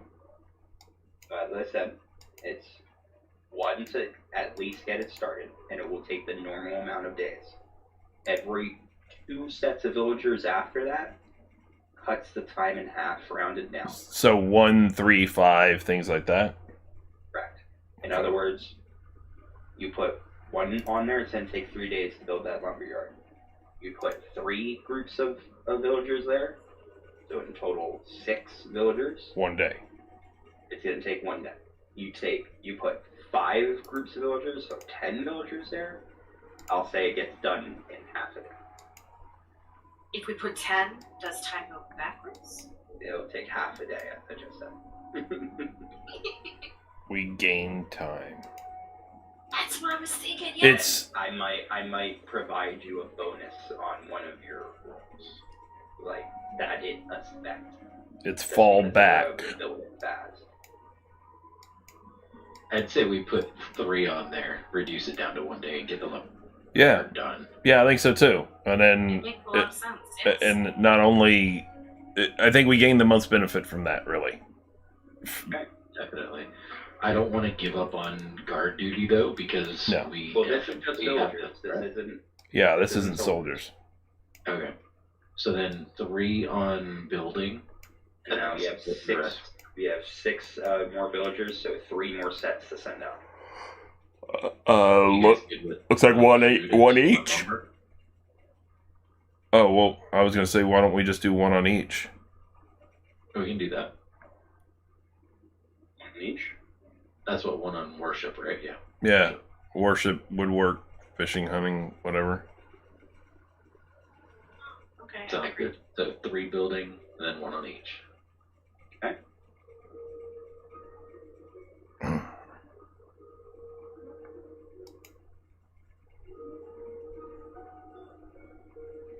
One moment.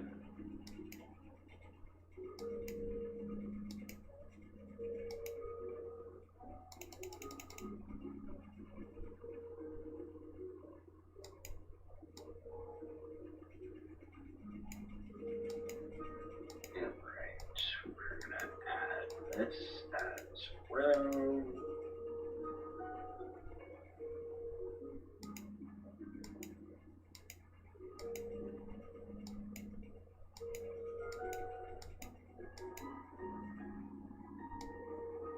Rid of you. And do that. Alright. Please look over this. Is this what you guys want? I believe so. Alright, so that is what your villagers will be doing today. Again. Now, moving on, I am now, because you have villagers assigned to this task, I am going to deplete your wood by 5. So from 7, it goes down to 2. And I'm going to deplete your food by 3. So from 9, it goes down to 6. Alright? Where are you allocating your soldiers for the day? Well, first we have to do one toward the other village's protection, right? Well, that's automatic. I just removed it from your... Oh, you just removed it from our total. Okay, that's fine. So you have 4 sets of soldiers to send out. Don't forget you have a +1 bonus to training because of Arcantos, a +1 bonus to guard duty because of Ajax. And you have 4 wild points that you can put wherever you like. Right.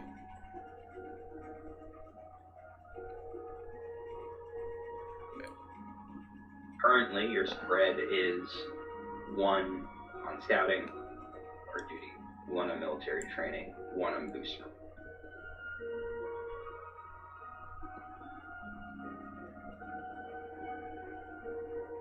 Mm, Basically, taking your 4 groups of soldiers, putting 1 on each task.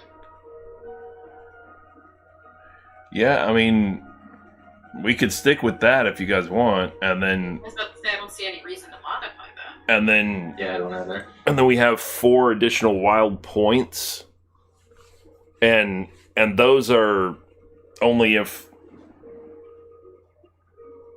Well, I don't know what. So They only apply for the day. right, but okay, You Got can it. Shoot them all on scouting and see what we can get as far as information goes. where else are we intending on scouting? The Well, other 2 the other things. docks, the 2 Well, docks. we said that scouting can also reveal new Oh yeah. That's sources. true. That's true. Yeah, we could do it that way and get good food source and stuff. But I was thinking, well, what, if we split it, can't we split them? Yeah, we can split them. We can. Well, like, all right. So here's the thing: we already have a plus Wait, one you on. mean- you mean split the scouts? No, the 4 points. They go on one scout. They go on one Okay, spot. But yes, you can split the points where I put it wherever. So here's the thing: if we don't add to boost morale, if we just add, we already have a plus 1 to guard duty and a plus 1 to military training. We could add, or even if we add, to boost morale, whatever, we could put like 2 towards scouting, 2 of the wild towards scouting, and then 1 each toward guard duty and military training. That gives us a plus 2 across all 3 of those, if you guys want, or 2 toward scouting and a plus 1 toward guard duty and a plus 1 toward boost morale, and then something like that. Maybe. We're not at a disadvantage with any of these, right? When we roll right You now. are not at a disadvantage for any of these. And currently, considering that Bacchios and Palamonius are here, Palamonius is covering a bonus on the villager tasks, right? But Bacchios is affecting the building today, Right. rather than the woodwork. Right, but Bacchios is and- affecting boost morale here with soldier tasks, right? Right. So we're already getting advantage. That's what you said it is, right? Advantage?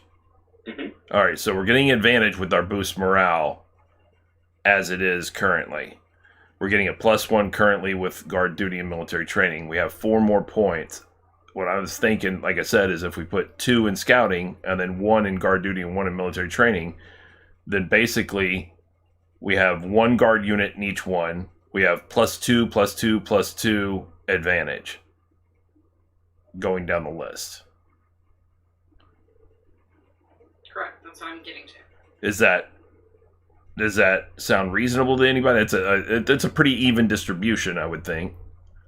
Unless we want to specifically focus on something, in which case, like you said, if we want to specifically bump up scouting, then that's fine. We could put plus 3 there and still put a plus 1 in one of the others, or go ahead and just go all in on scouting.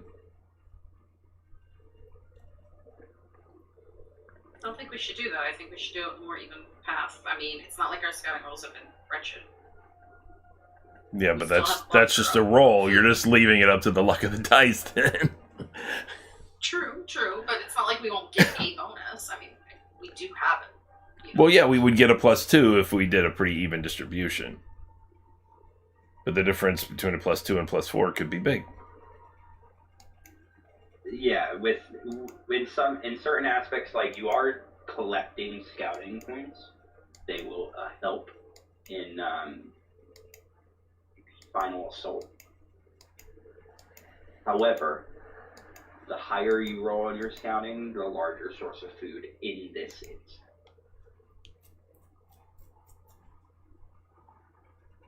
Which will obviously last Which us. will last longer. Yeah. I mean, well, I say it will last longer.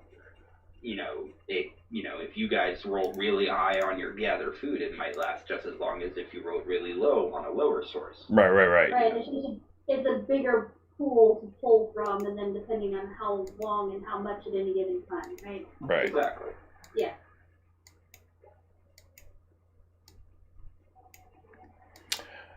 All right. Well, that's still my suggestion. Is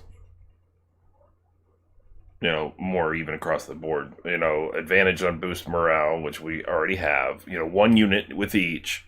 Advantage on boost morale as far as the wild points are concerned. Plus 1 each on guard duty, military training. Plus 2 on scouting. If anybody has any other input. Sounds good to me. I agree. Sounds good. Alright, so it should look like this. Everybody verify that, please. Yep. Mm-hmm. Okay. With your troops allocated, your villagers allocated, it is now time to determine what the hell are you guys doing today.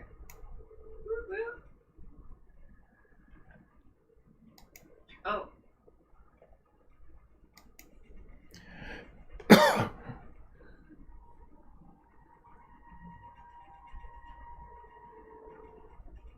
Well, So Anybody have specific plans great conversation. for us for the day? something like a vacuum of. Because I if want to prepare. I want to prepare to assault one of those docks, east side docks. Yeah. I was gonna say, because if worse comes to worse, I mean, if we're not going to do anything specific today, like if our group isn't going to go out and do it, like if you're going to just prepare some stuff instead, I'll go with the scouts. I can do that, right? Well, again, the kind of the intent and point was that you guys weren't going to be just, Okay. So you don't want us things- doing that. Okay.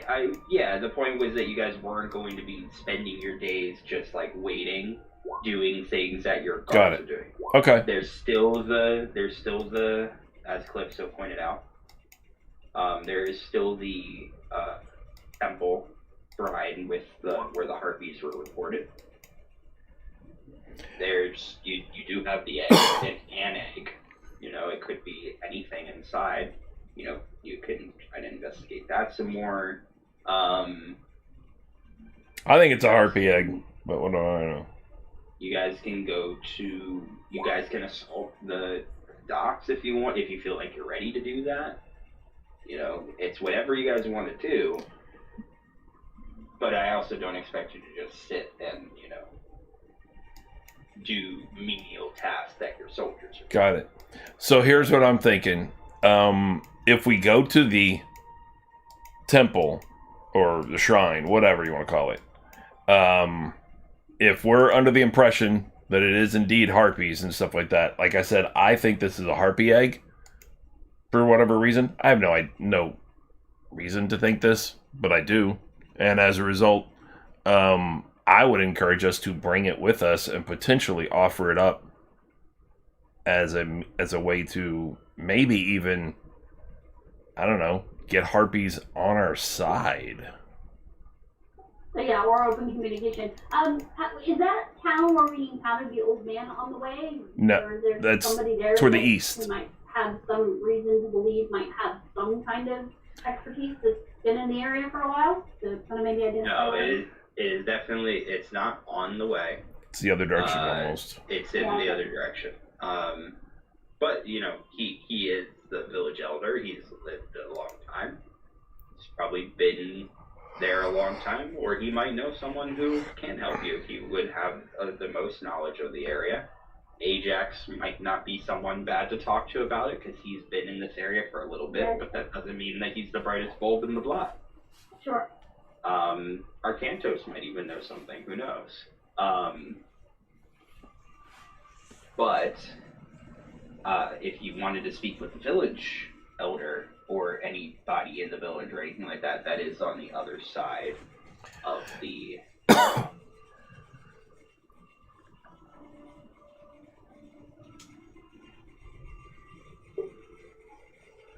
Right. I mean, I don't know. The thing about the egg is I'm kind of with you, Squirrel, is that it's potentially the harpy egg, but if it's not, and we gave an innocent egg, which of the gods is going to be not happy about that?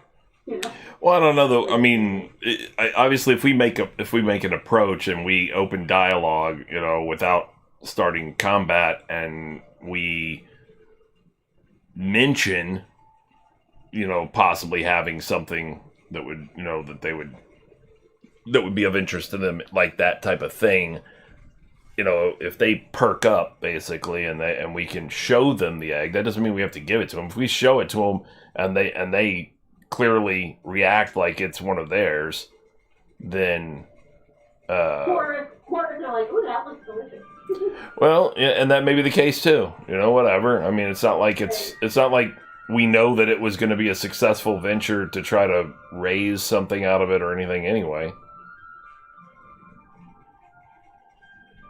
Yeah, to prepare for battle, but try for diplomacy. Sure. Yeah.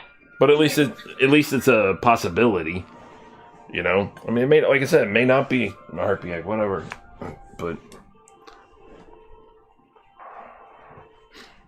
But if nothing else, maybe we're just giving them a gift in hopes of opening communication. It may not be a harpy egg, but it may be something they're interested in. Okay. Now, the question is, I mean, the only thing I can figure that our hopes would be in opening dialogue with them would be to use them as an asset in the battle against Troy. Or at least as a source of information of the area. I mean, they fly, so if nothing else, they've probably seen plenty of things and can tell us status of, defenses, possible way around the walls, or passes through some of these mountains, this mountain wall, basically, that, that could get forces on the other side of the walls or something like that, or just weak points of the docks at least, or something like that. Some kind of source of information, if not actual allies out of it.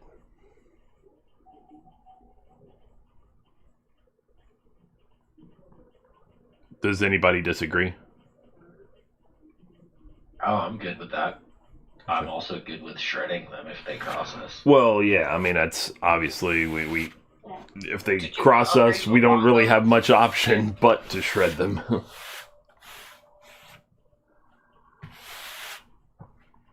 Yeah, you may want to upgrade to a longbow soon, too. You had mentioned that earlier. Yeah, I don't know if I even have that option or whatever. But, I mean, I would be fine with trying to find one.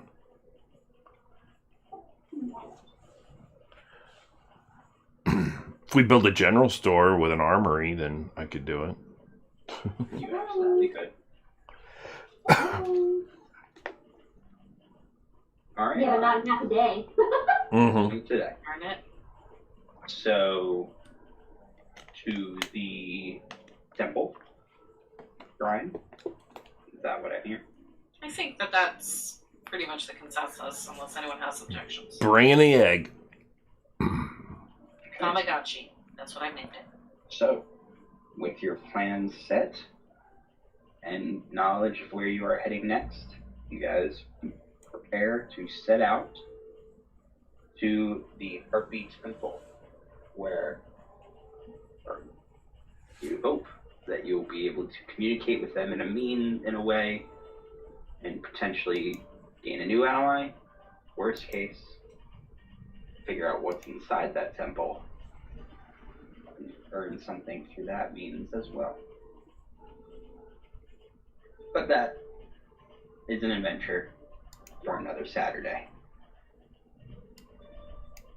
I hope everybody enjoyed the session today. Good job. Good rolls for the most part.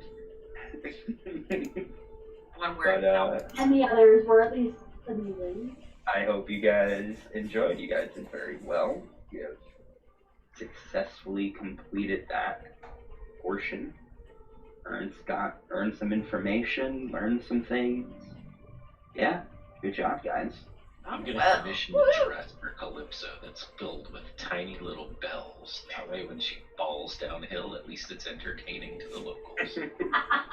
terrible. Squirrel, I believe you'll do an outro. Yep. Everyone who was watching, thanks for coming by, stopping by, and we hope to see you next Saturday as the party continues. Woohoo! Peace out, everybody. Yes, yes, yes. And I'm going to go ahead and mute myself in Discord in order to do that. Thanks, everybody. I will be back on in a minute. Good night.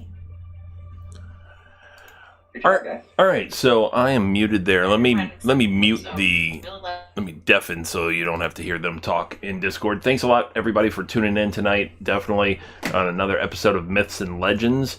It was fun. We had a good time. We did take care of the Manticore nest as we expected it may be. And actually, let me go ahead and adjust the visuals here real quick. Blip. And I'll go ahead and take that chat as well right on out of the window there for us. And then what we're going to do is like as the Dungeon Master has alluded to, we are going to be picking this up again next Saturday at 6:30 p.m. Eastern Time in the United States. That's -4 UTC. And once again, if you are watching and you're new to my channel, please make sure you do hit follow, like, and subscribe on my YouTube channel as well. If you want to go ahead and go on over there and see the videos of the prior stream from last week, so you can catch up on what happened that got us to the Manticore nest today.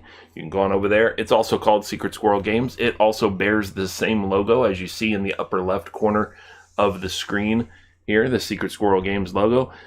And next week we should have at least one more of our party back with us. Today we only played with 4 characters, but we have a total of 6 in the group. Unfortunately, a couple of the guys haven't been able to make it last week or this week, but we should be back up at least one more, I would hope, by next week, and after that, maybe the next one after that.